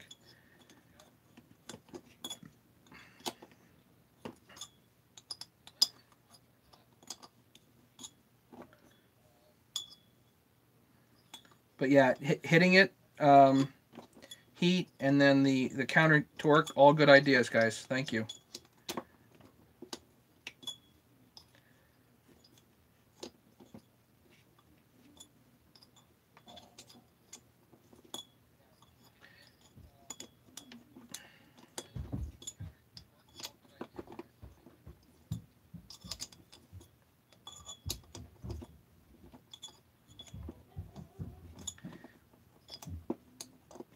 I believe this was a base gasket delete. Somehow the base gasket delete failed.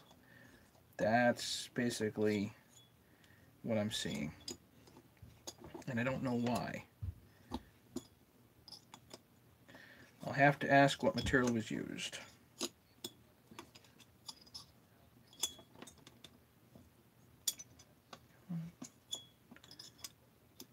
is going slower. Don't you hate that when, like, towards the end it should go faster, but it always goes slower?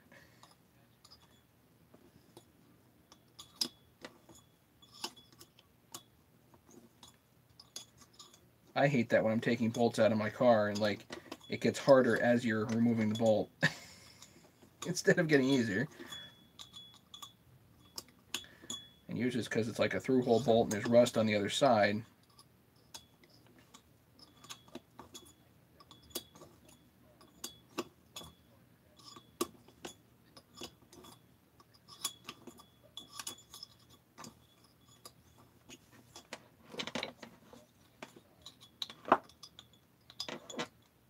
Almost.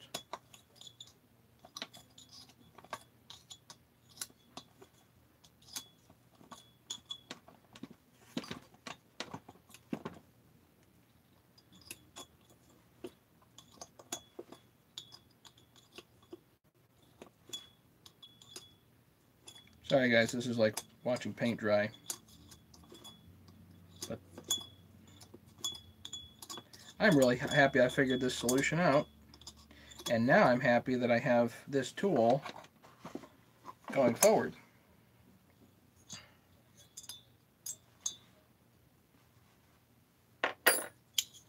Okay, let's have a look.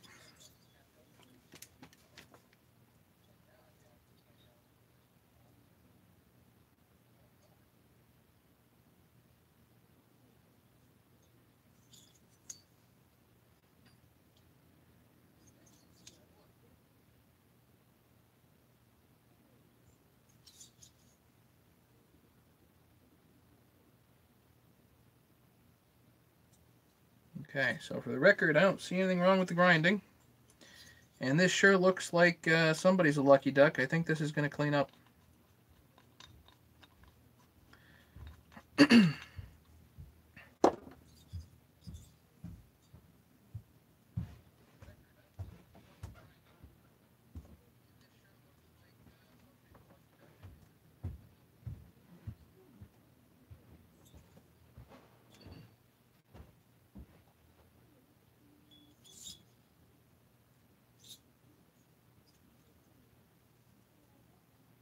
Yeah, a little bit of score up there, but that's not too bad. That'll clean up enough to get us some good compression going forward.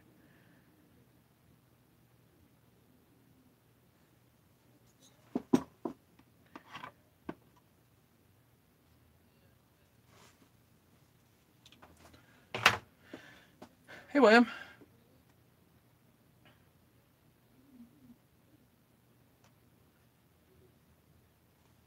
You just missed all the action.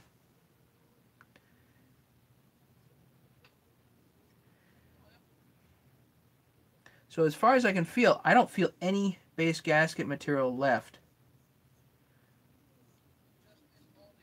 It's actually kind of like my 372 where the bolts were loose, but the bolts were not loose here.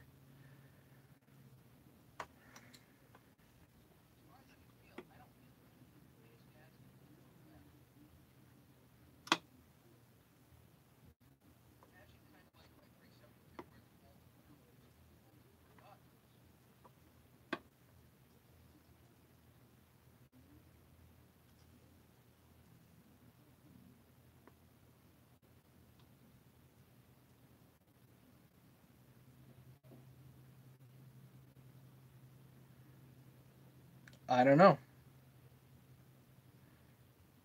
I just don't know.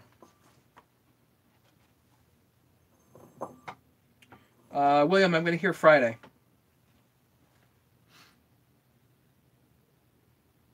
Yeah, I don't know. I don't see why the base gasket failed. It's a mystery. I have to ask and see what material was used. And just so you know, William, I'm leaving builders' names out of this. Um, they're both reputable guys, so that have worked on this. And as far as I can see, the port work looks fine. There's no hooked ring. It does indeed pass pressure and vac test. As far as I can tell, the seals are okay.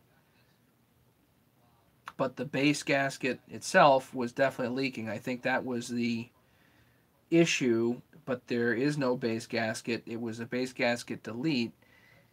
Whatever material was used, um, whatever material was used disappeared for whatever reason, and it's not because there wasn't a tight head. The head was indeed tight, but whatever material was on there is gone.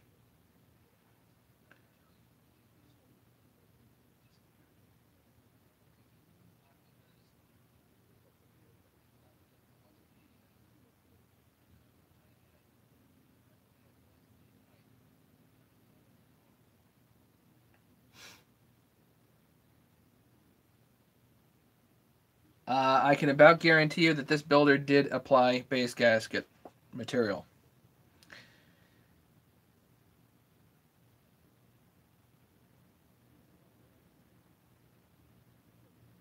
I'm going to guess, just looking at some of the residue here, that this was Loctite 518 or 515.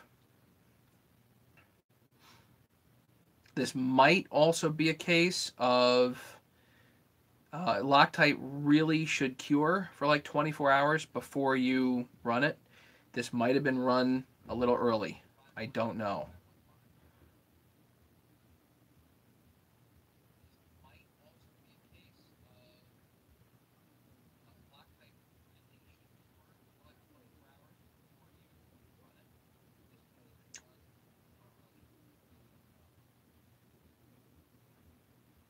I gotta say, the port works fine. The machine works fine. This is one of those dumb things where something happened to the base gasket. I should be able to clean up the head, do really minimal cleanup, and put a new piston in here and literally just slap a new piston in and go. But I think I want to split the case here. That would make sense to me. Split the case, put new bearings and seals in at this point.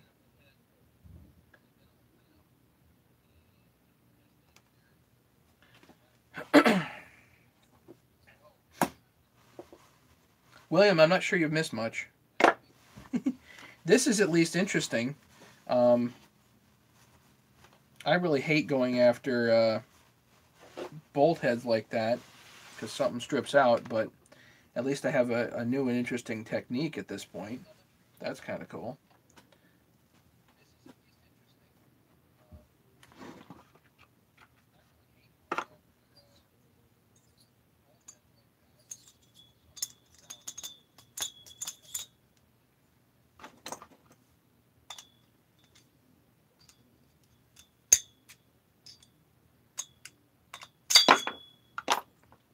And in case anybody's actually wondering what I did, all I did was take the wrench, this wrench, and grind it so it fit perfectly, essentially on two sides, but it's actually four sides. 1, 2, 3, 4. You want the wrench to grab as much surface area as you can, and then you just, turn the bolt out. And these are speed outs, easy outs, pro grabbits, whatever you want to call them.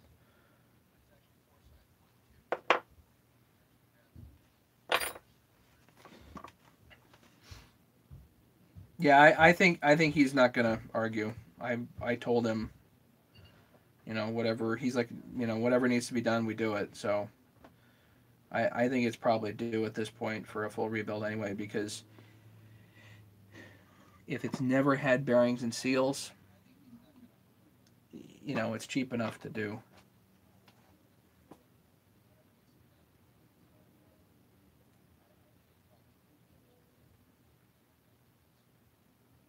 Actually, you guys want to see my my puller here?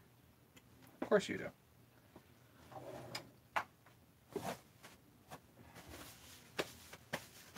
Actually,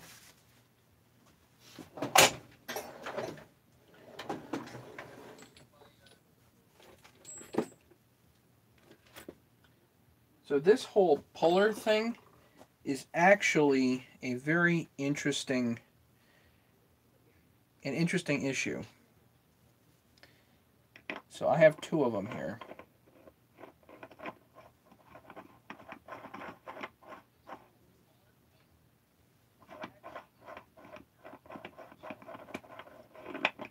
So there's actually two of them.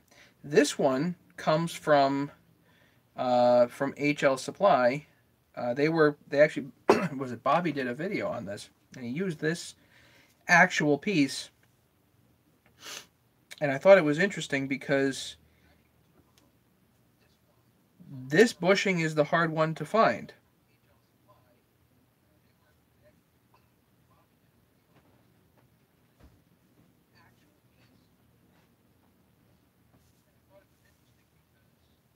Three-quarters to 1, and this is 3/4, I believe, to 1/2. Right. So you need 1/2 inch to grab the bushing.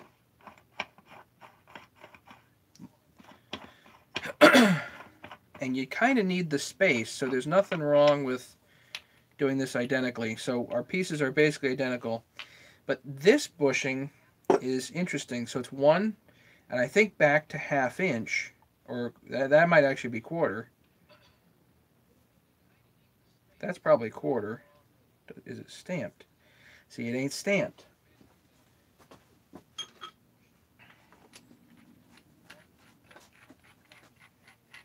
And this bolt fits in there.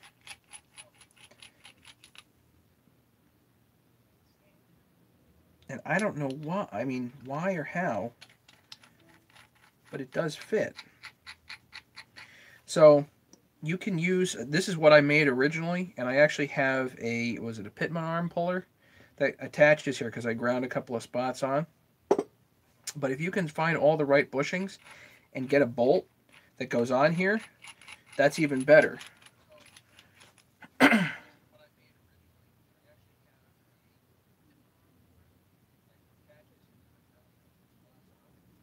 Hey Leonard, yeah, you just missed the fun.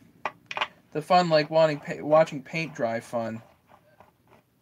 So this goes on effectively sloppy fit. Actually, before you do that, what was recommended, which was a good idea, put a ball bearing right there.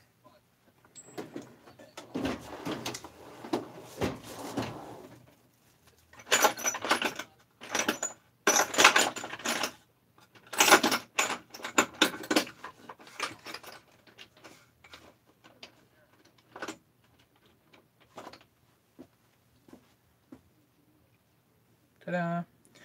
Or you can actually grind down this so it has a bit of a tip.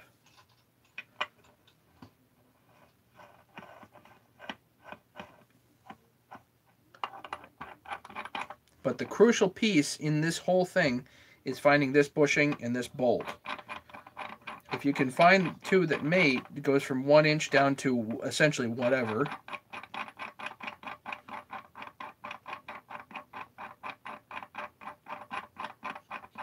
At the hardware store, then indeed you can have your own puller.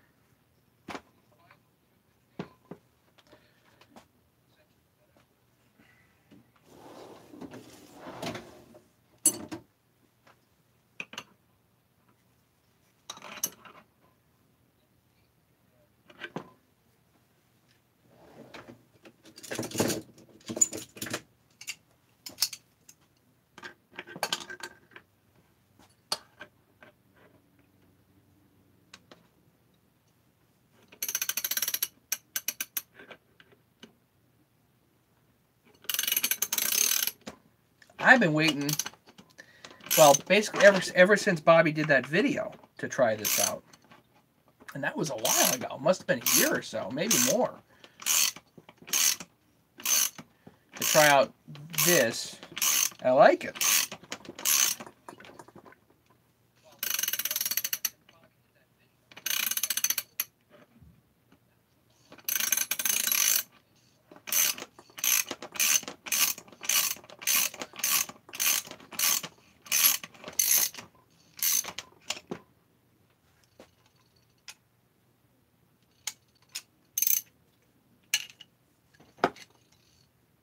What time did I come on today? 7? 6:45, 7?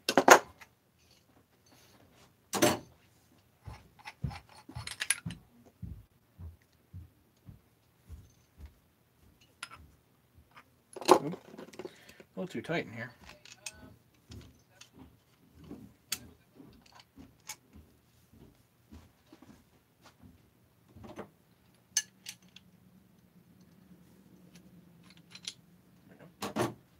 That was all the way down to the base of the bolt.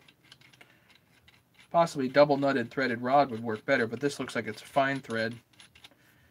Probably 5/8 of an inch.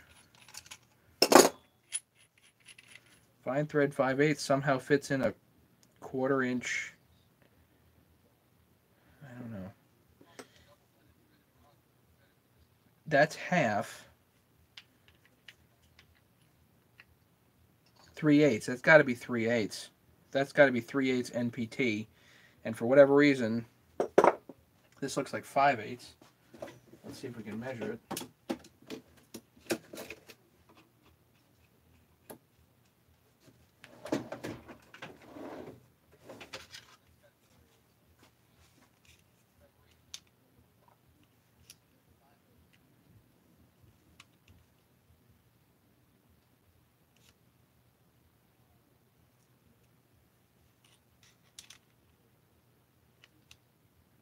79 1/28. So that's a 5/8 bolt.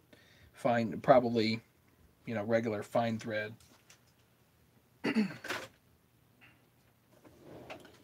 So 1 to 3/8 bushing. If you can find that, you got this made in the shade.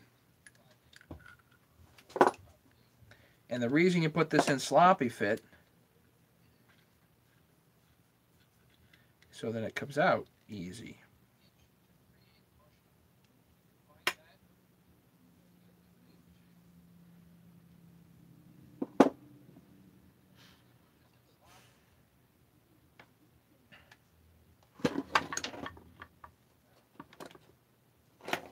Alright, let me put this all away. Clean up a little bit, and then we'll, I guess, split the case. I'm just going to do it. He told me whatever it needed, so we do it.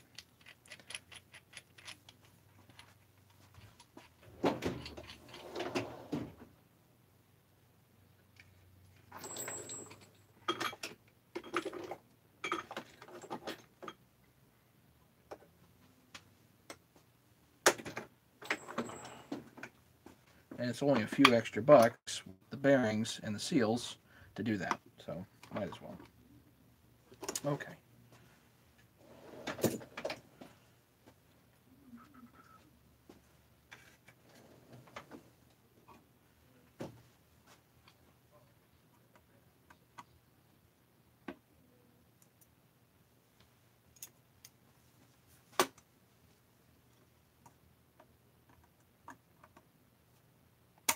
Circlips are in here. They appear to be fine.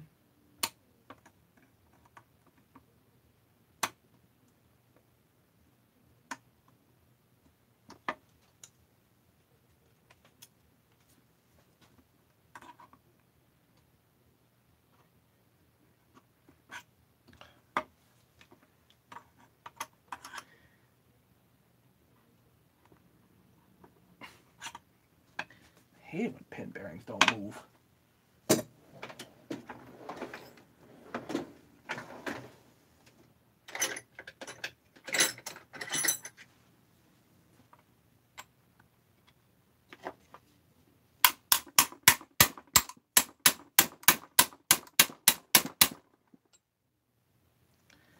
At all? Nothing? Nothing?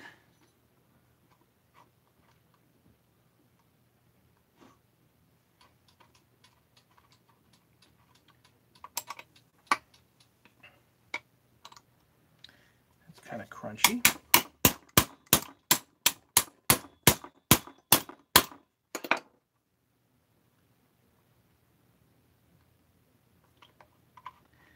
That pin bearing isn't going anywhere.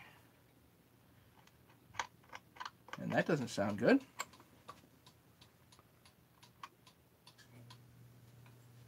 Pop it the other way.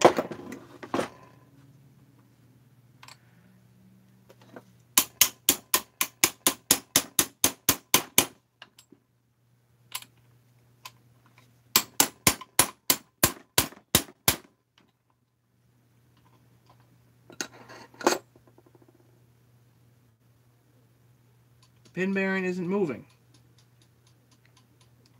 So the wrist pin isn't moving.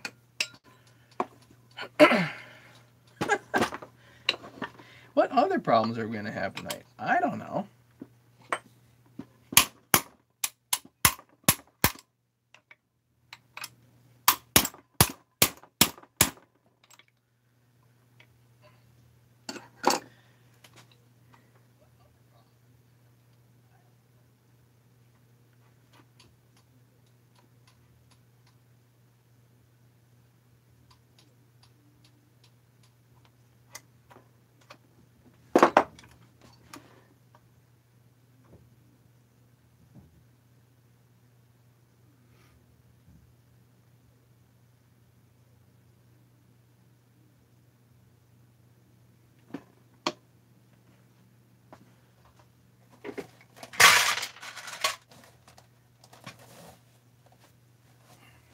Anybody ever had this much trouble getting a wrist pin out?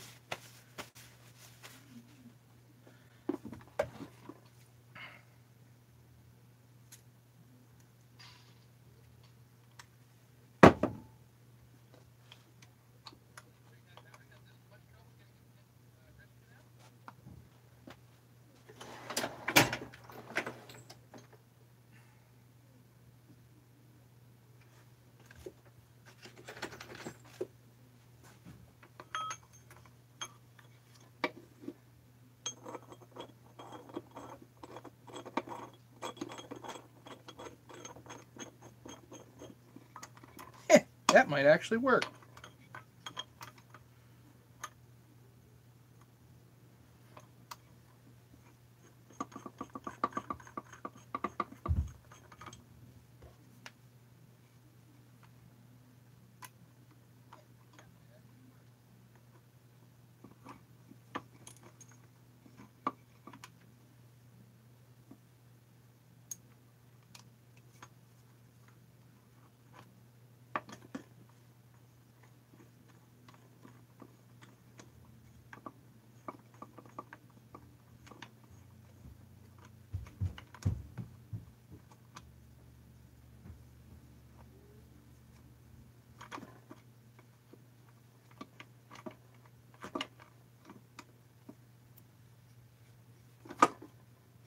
Just got a little spacer in here, just an 8mm socket.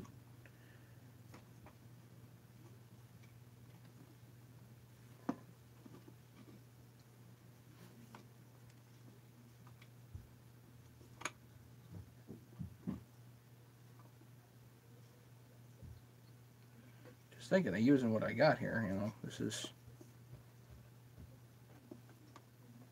probably far from ideal, but I don't know.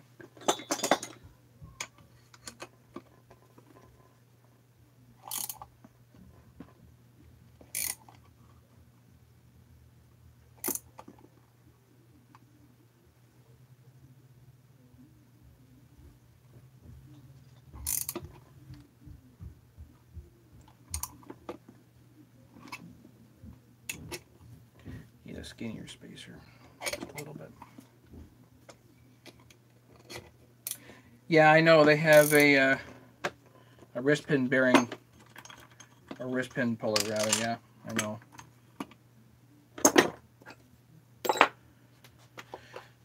Yet another tool I don't have.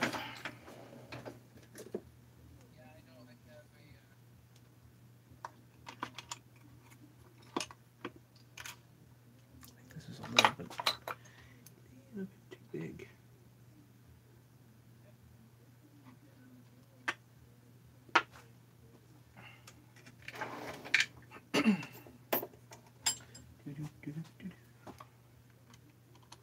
There, that's a little better.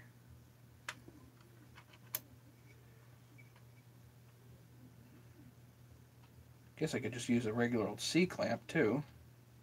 Push that in, no? I have a good C-clamp. I don't think I have a good C-clamp.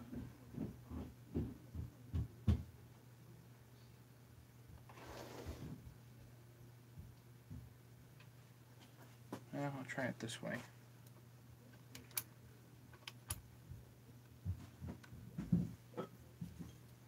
Aaron. Great, Aaron.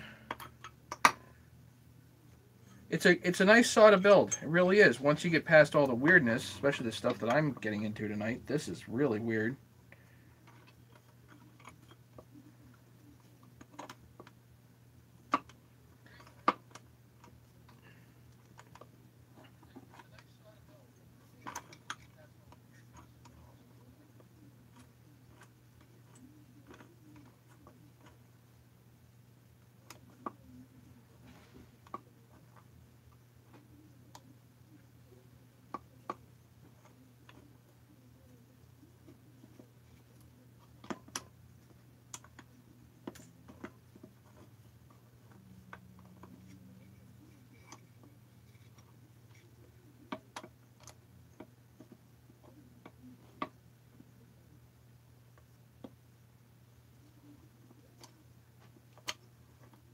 Just keeps turning. Need a proper puller for this. I don't friggin' have one.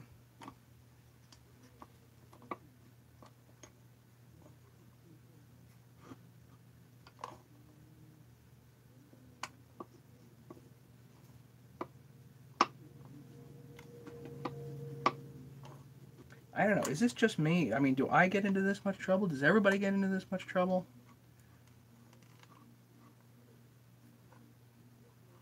Because tonight it feels personal. You know? You know what I mean?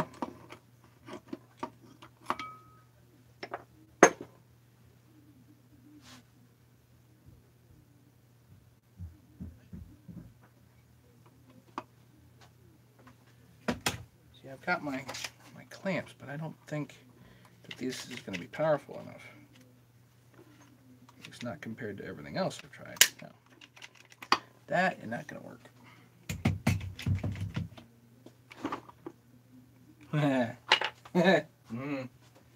Oh, I have an idea.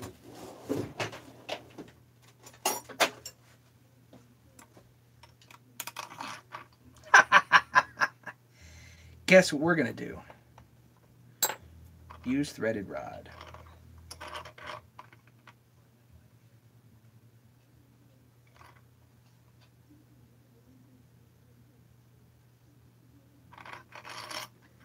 How exactly? I don't know, but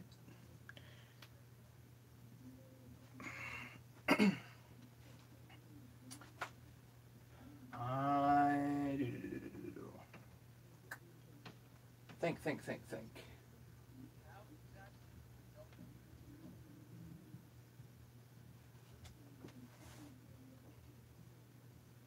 We should be able just to pull that right on through.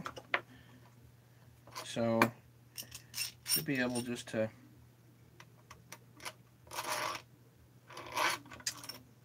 find one that the wrist pin fits into. And we have to find another wrist pin.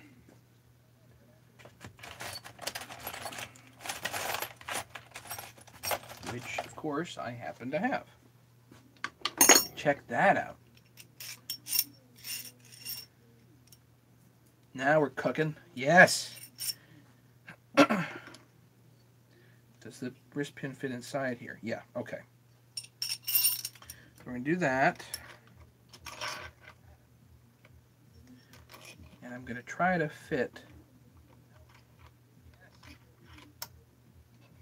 that wrist pin inside there. I don't know. We'll see if it goes.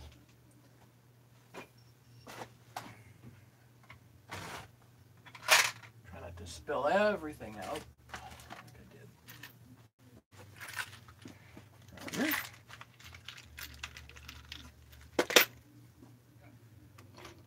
Now we're cooking.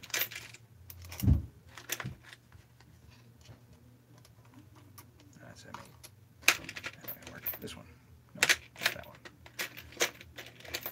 This one.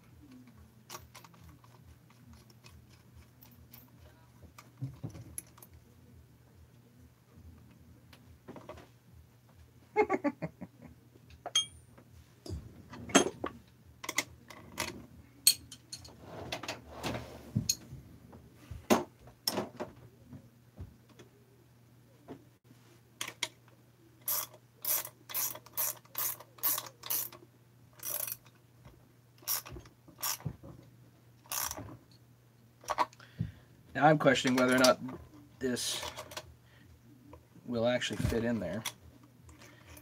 Just thinking, do I have anything else that's smaller in diameter?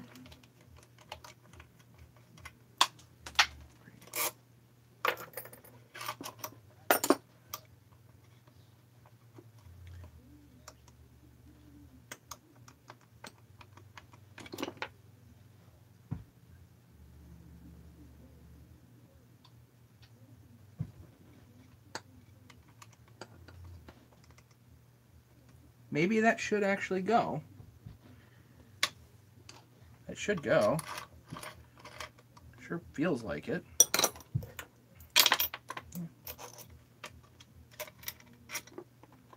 Guys are making me nervous.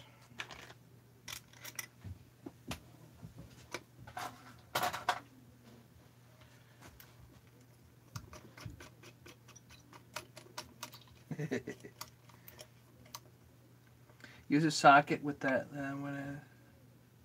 Use a socket with a little bigger one on the end and a socket same size as the pin. If you have a socket with the same size as the pin, it's not going to fit.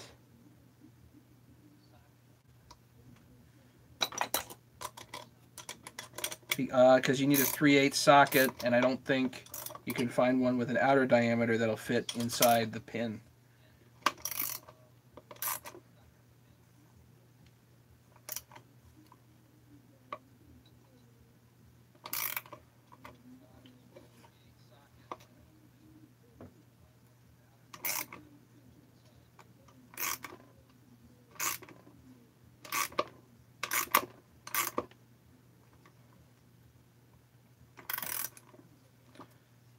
Probably wrecking something.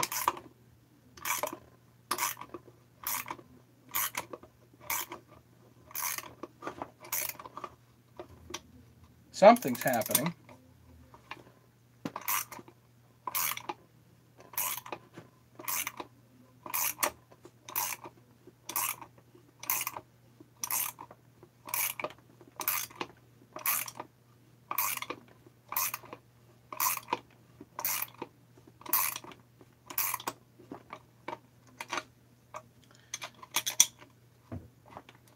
Going to take this off and see exactly what's going on.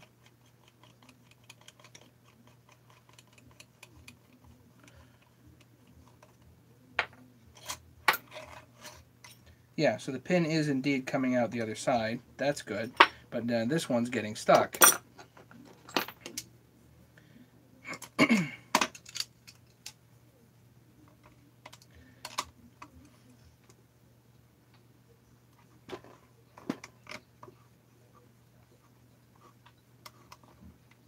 Not too stuck. That's good.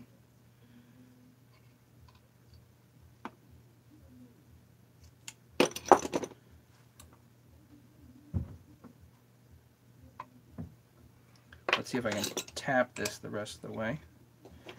Maybe, maybe not.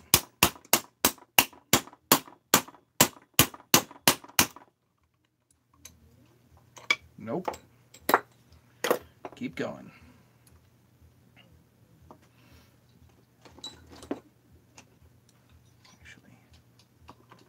See, that indeed does fit, but you can't fit that. That's a 1/4 inch socket, and the 5/16 rod won't go inside there. Yes, grease. Morley Brew. Snowmobile engines. Yeah, this is for you snowmobile guys. You're probably used to doing this. I like the grease idea.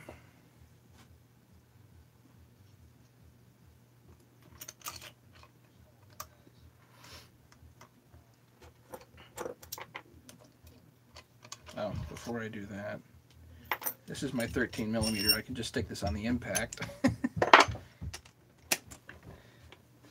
a different one.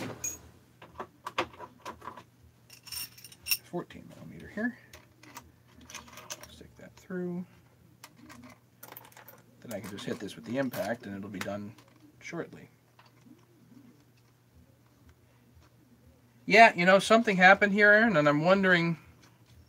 We definitely have a leak at the base. There's definitely a problem there, and there's definitely a problem here.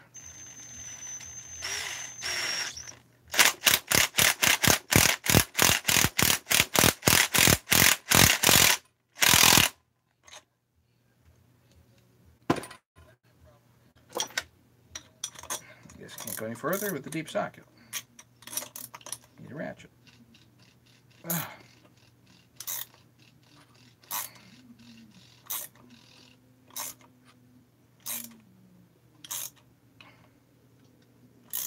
That's terrible.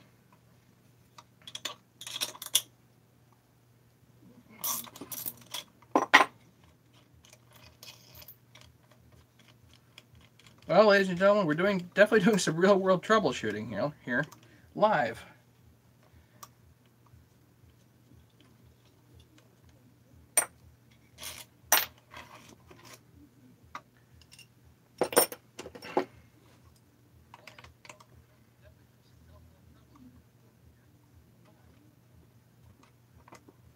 All right, I can spin that.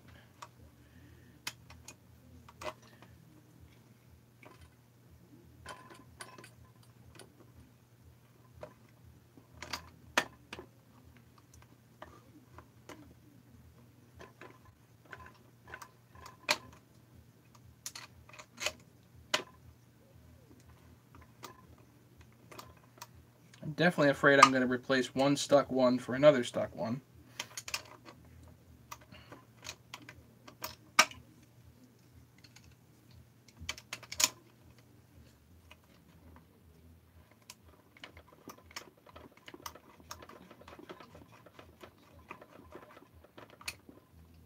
Yeah, it's definitely not moving with this. Can I get this out? Because I was able to get this out earlier.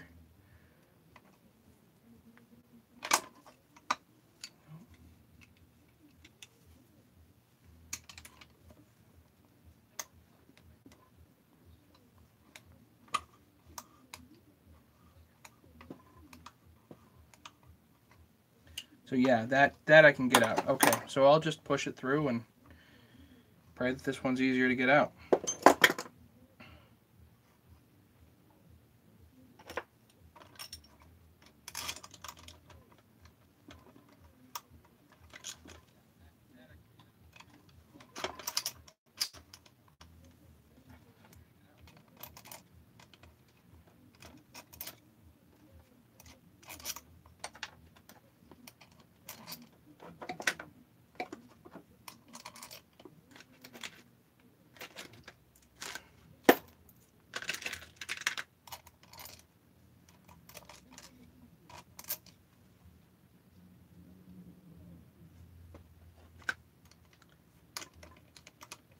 Larry, I run into some of the weirdest freaking things. I don't know why. Eventually I have to start believing it is personal.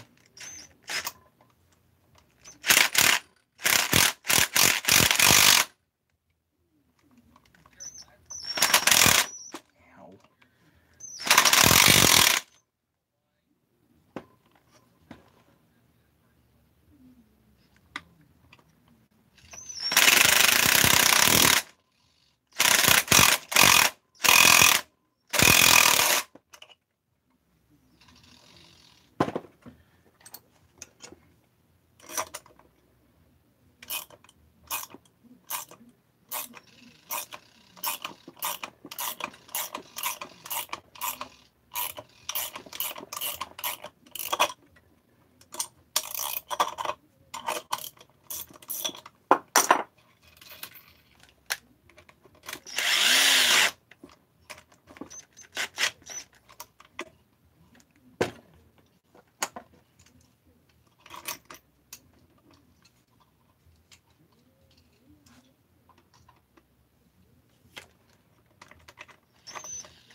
I'm not even sure vice grips will work because the pin bearings are so hard.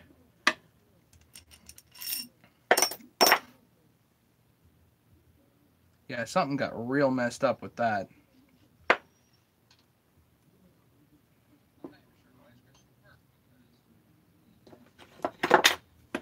Now let's see if I can tap this one out.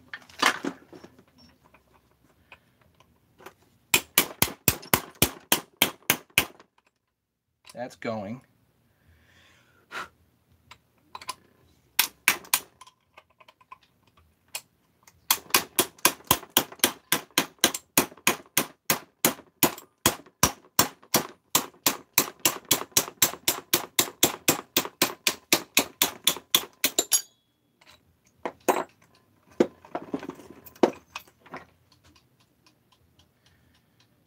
Well, there is nothing left of this bearing.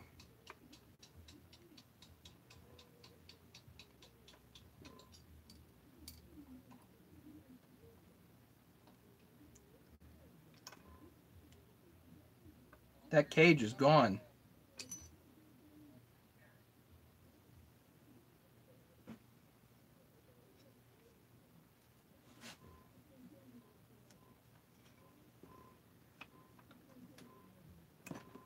So it looks like we have two problems. It looks like the base was leaking and the wrist pin bearing went.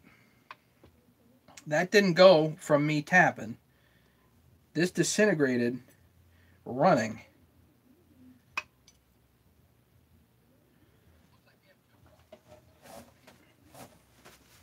So for sure we don't really have a choice. We have to go down in here and clean this out because of all the pieces of the wrist pin bearing. The pin is hardened, so you can't scratch it with tools, right?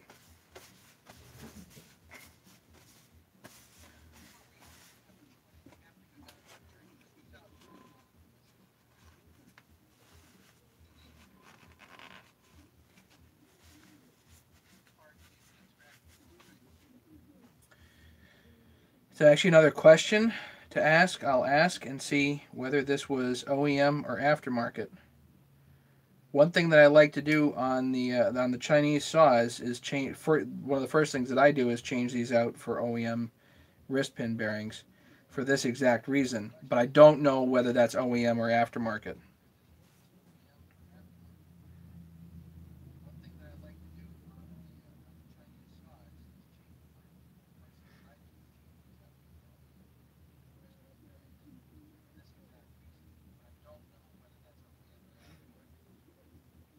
I think this is a Meteor piston,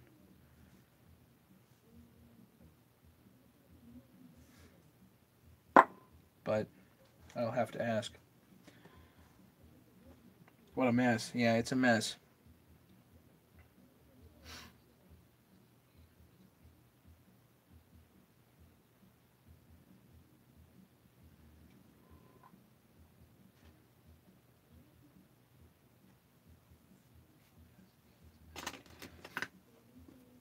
So I need a new piston. Need bearings. I need a gasket set. The gasket set I don't have. Bearing seals and the O-ring on there for sure.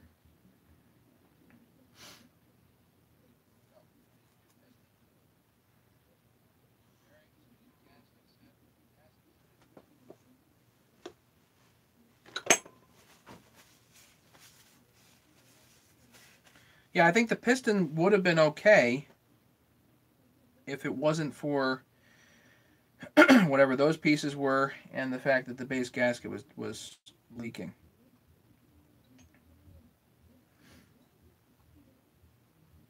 This is a mystery, guys. This is interesting.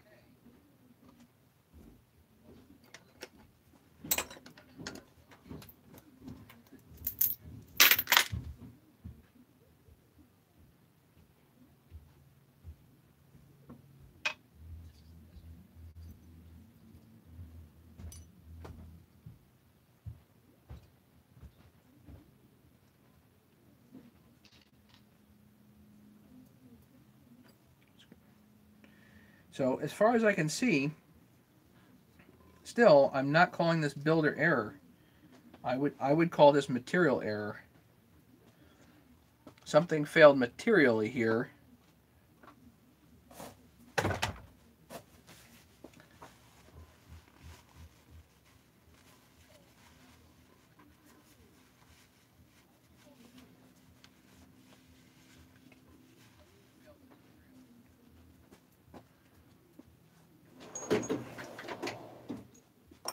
All right, let me clean up a little bit, and then we'll split the case, and then I'll probably call it a night.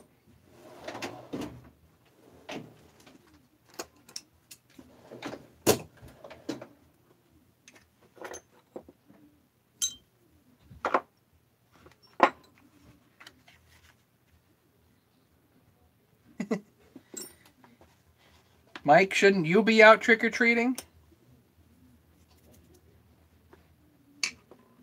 Actually, Mike, you missed all the fun. All like 2 hours of boring fun.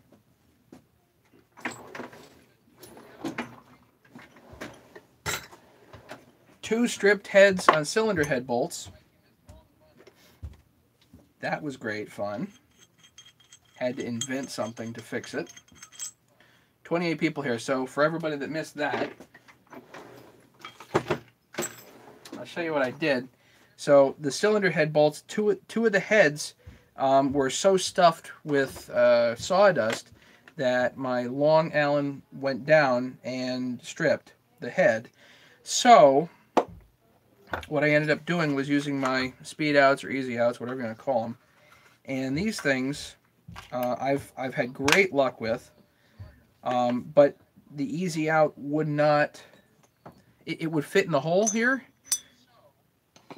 but you can't get the adapter to hold it down in the hole. So you'd either have to drill out the head, which it's a really nice head. I really didn't want to do that.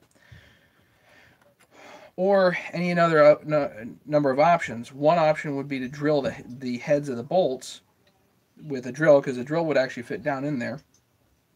Or try to use the easy out another way. And the way I came up with was use a really tiny wrench, modify the wrench to fit, and turn. And you have to kind of stub the wrench so it's not flared and thin. You want it stumpy and kind of chubby and strong, so it sits right in there, and then do that. Real world issue. Took a while to get that. And then the second thing was the wrist pin bearing apparently went. It went disintegrated completely, and getting the wrist pin itself out was such a pain. This is just destroyed. The wrist pin, to get it out, I actually used threaded rod and just a socket, a bunch of washers and a nut, and then another wrist pin that went in there and pushed it out. So that actually worked, but took a little bit of time to figure that out.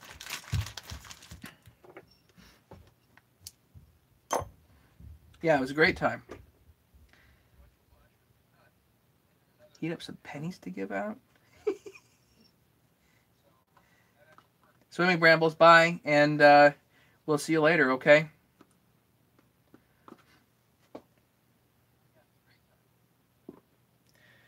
All right, let's, what else do I need to do here? I'm going to put some of this stuff away. Put stuff away.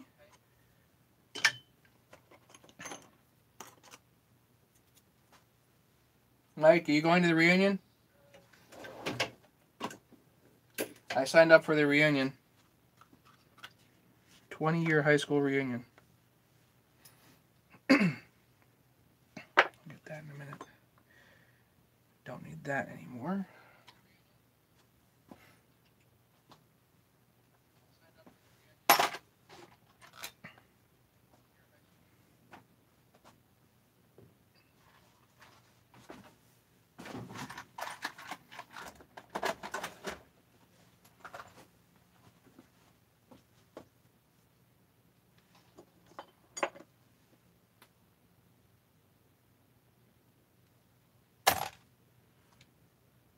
This wrist pin bearing is not good. I'm going to throw that out. Sorry, guys.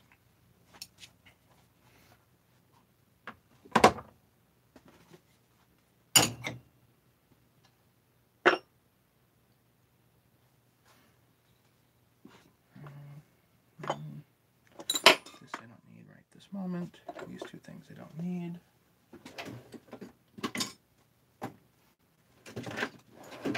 This head I'm going to drop on the ground if I don't get that right here soon.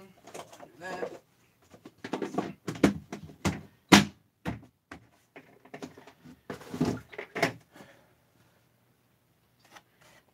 I'm going to go to the 50th? Yeah, I know. Sooner than we think. Yeah.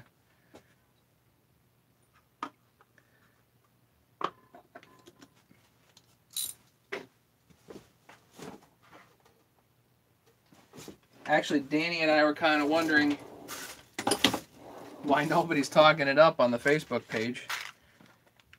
Whatever. I guess it just isn't that popular.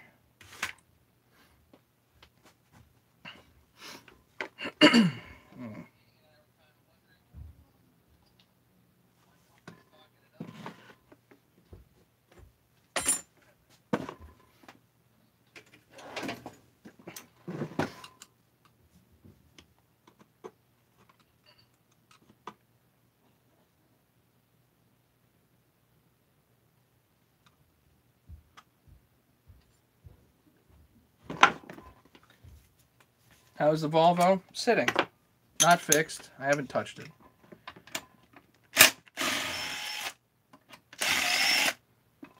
Maybe if I get a job, I'll touch it. If I get a job, I'll probably just send it down to some repair place and tell them to go for it.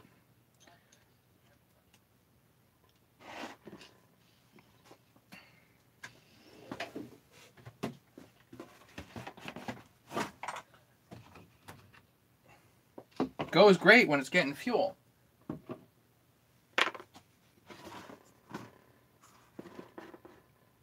Ah, come on.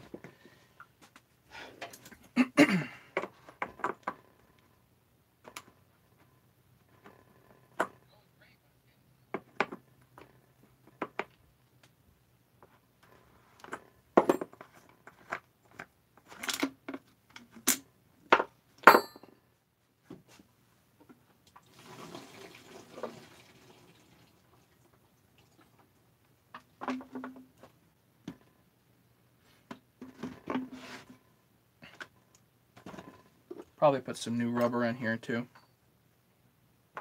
Yeah, it's definitely a fuel issue.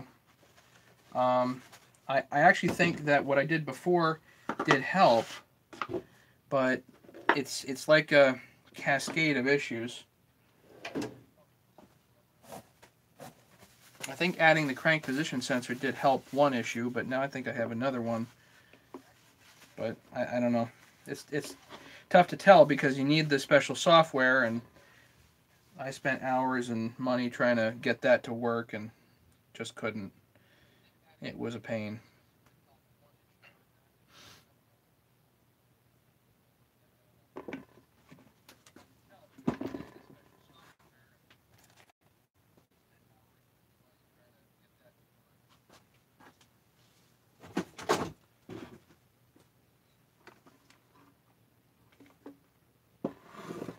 Take this off.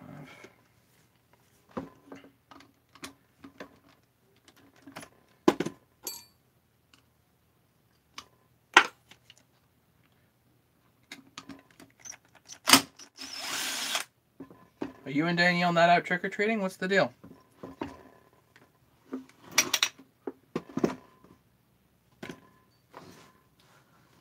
Figured you guys would be out at a party or something. Or are you working? I'll bet you're working. Are you watching me at work?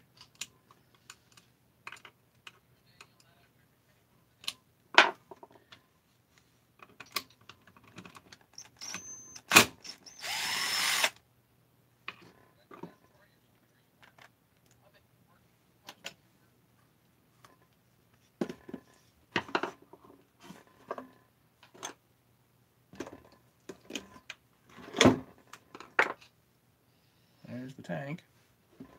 I'll bet we need a mount here. Yep. So we need an anterior AV mount. That's not atypical. These are fine.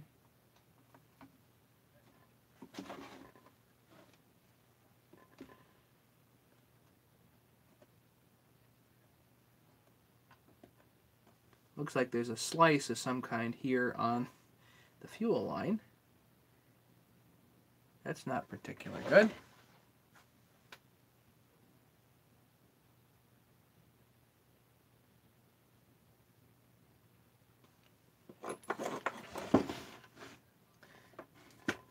You know, the thought had crossed my mind to get an MR2, but just don't tell anybody, okay?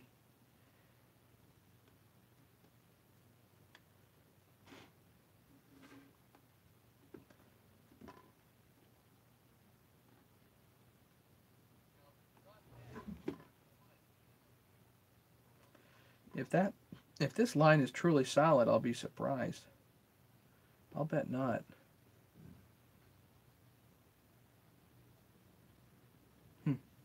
Okay, needs a new fuel line. Let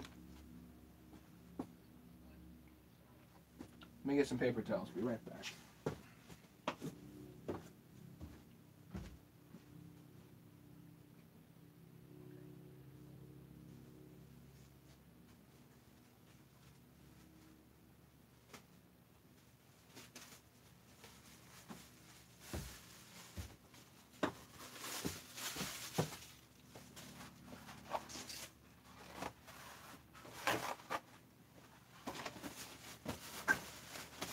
There are 27 people watching me split a case for a 262 XP. Okay.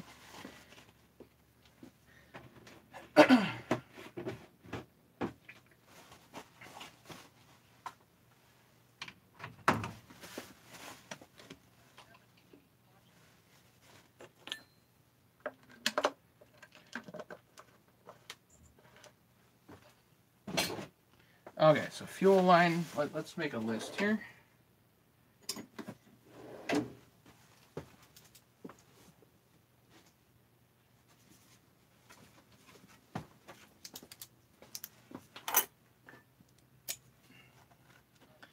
Bearings, seals, O-ring. There's an O-ring on the flywheel side seal retainer that needs to be replaced. Gasket set. AV mount. OEM wrist pin bearing.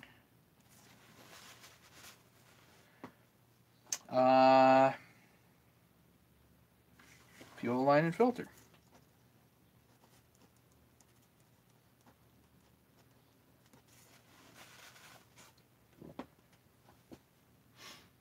And that should be it. I know, new flywheel, right? I don't know if I can find one. I think I can salvage that one. I think that AV mount shop.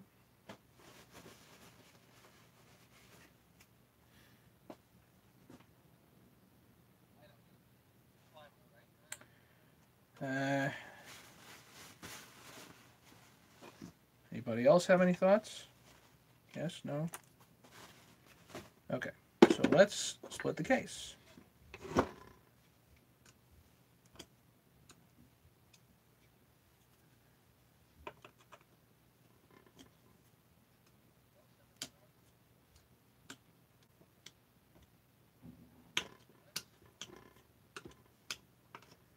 When in doubt, there's an extra bolt somewhere.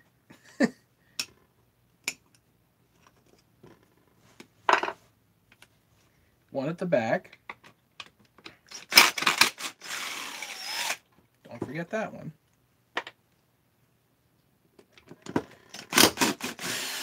One. Two.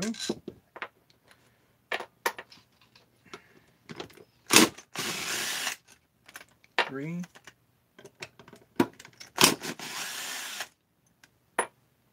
Four. So actually one at the back and then four there. Now,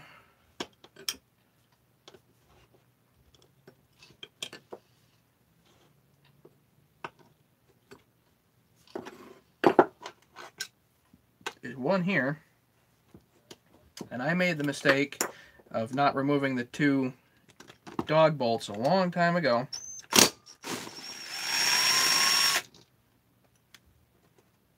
As it turns out, they indeed are case bolts. So 1, 2, 3, 4, 5, 6, 7, 8.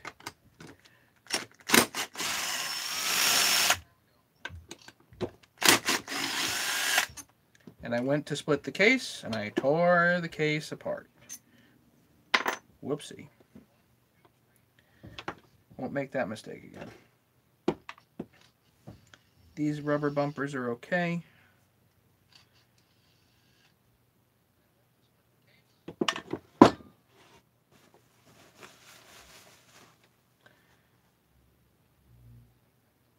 Yep, I literally tore the case half. Oops.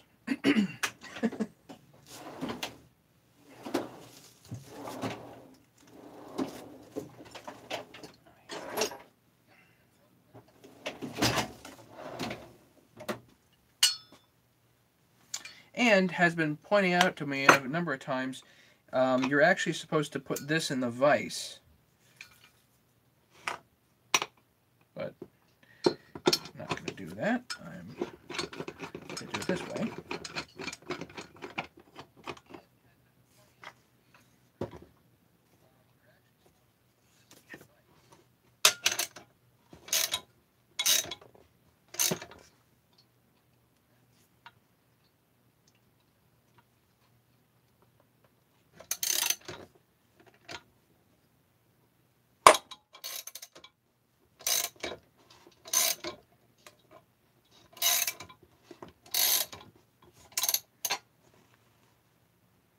She's splitting all the way around. That's good.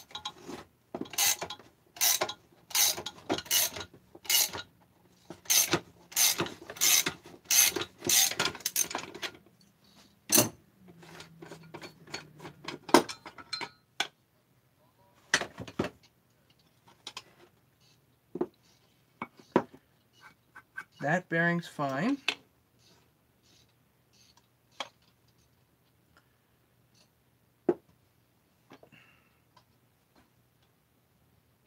Interesting. These have hex bolts here instead of the rectangular ones.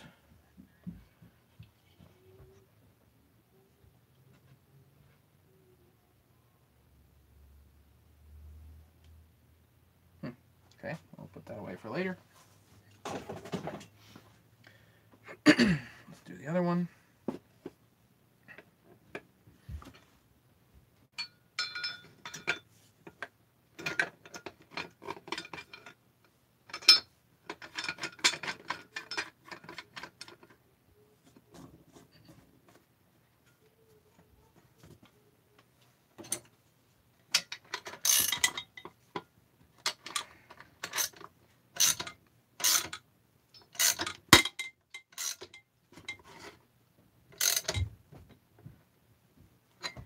Now, if you get something that's a little on the stubborn side,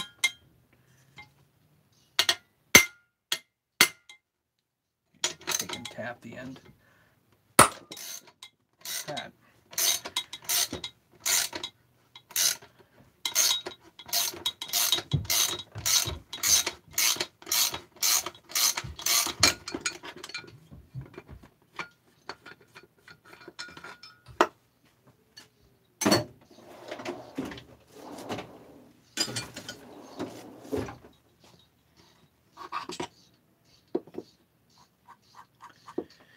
No problem with that bearing either.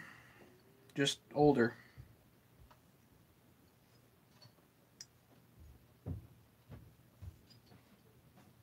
No problem with the crank. That's good.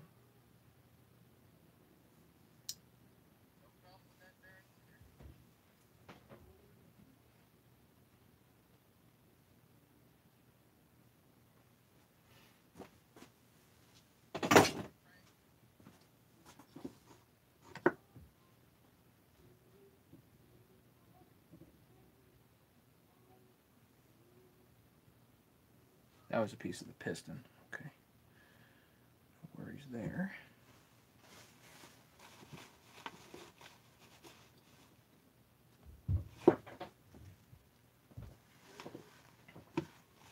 Pieces of the wrist pin bearing. Looks like a pretty nice case. This should work fine, you know.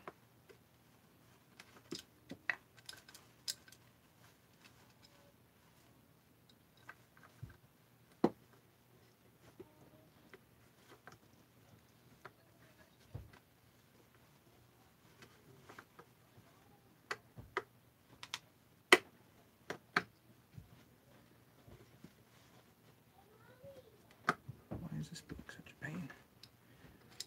I won't worry about it for now.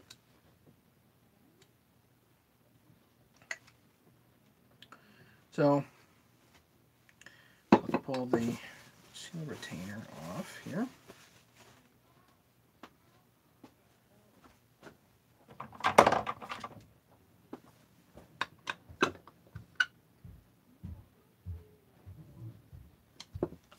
Not heavy enough. Larry, thank you so much for helping. Appreciate it. Yeah, we'll get some parts and we'll do the rebuild.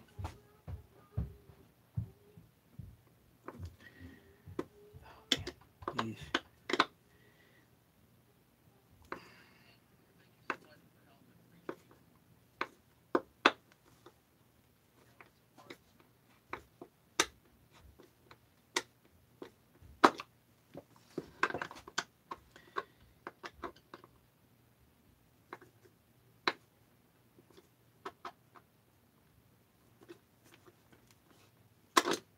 These are ugly.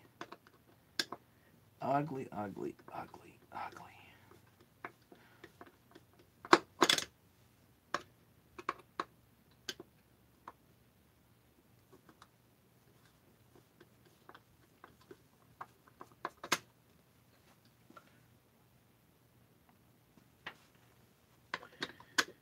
hopefully the rebuild video goes smoother than this one. Gee.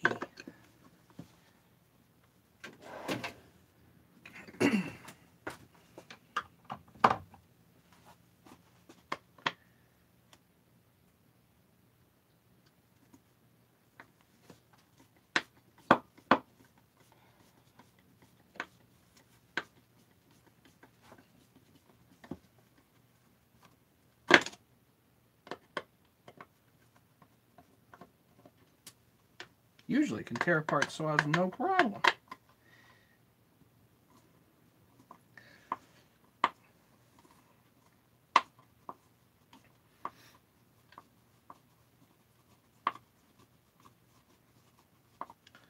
Feels more than blue Loctite on here. This is stout.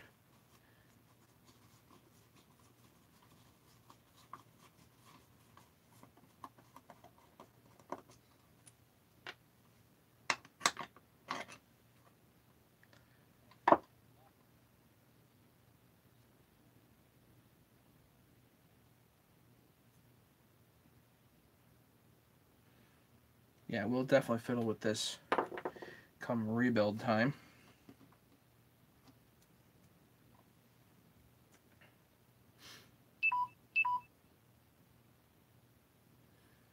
And I'm gonna pull the bearings out at a later date. I'm not gonna do it now because I'm tuckered and it's Halloween, and yeah. So I'm gonna leave you guys to it here.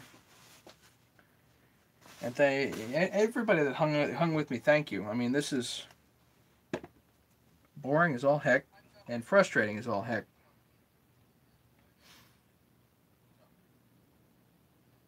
Little things can put a saw down, and the wrist pin bearing, I think, certainly was one of them. And for whatever reason, whatever base gasket material was used here, there's an issue with it, I think, so it needs to be looked at.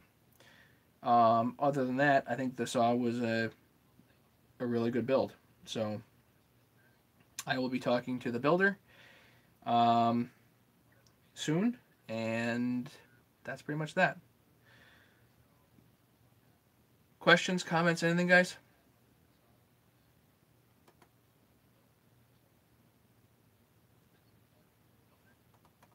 21 people hanging out with me. Appreciate it. So for people that don't know tools, we have a fairly hard arrival date. Not this Friday, next Friday. The tools should be in my hands. Night, Mike. So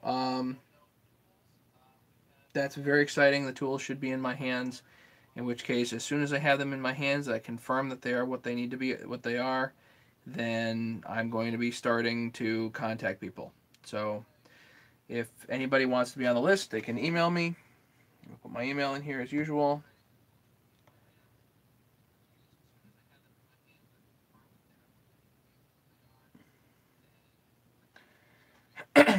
So thank you guys for your patience. Thank you guys for hanging out. Certainly do appreciate it. And you guys take care, okay? Have a good night, everybody, and happy Halloween.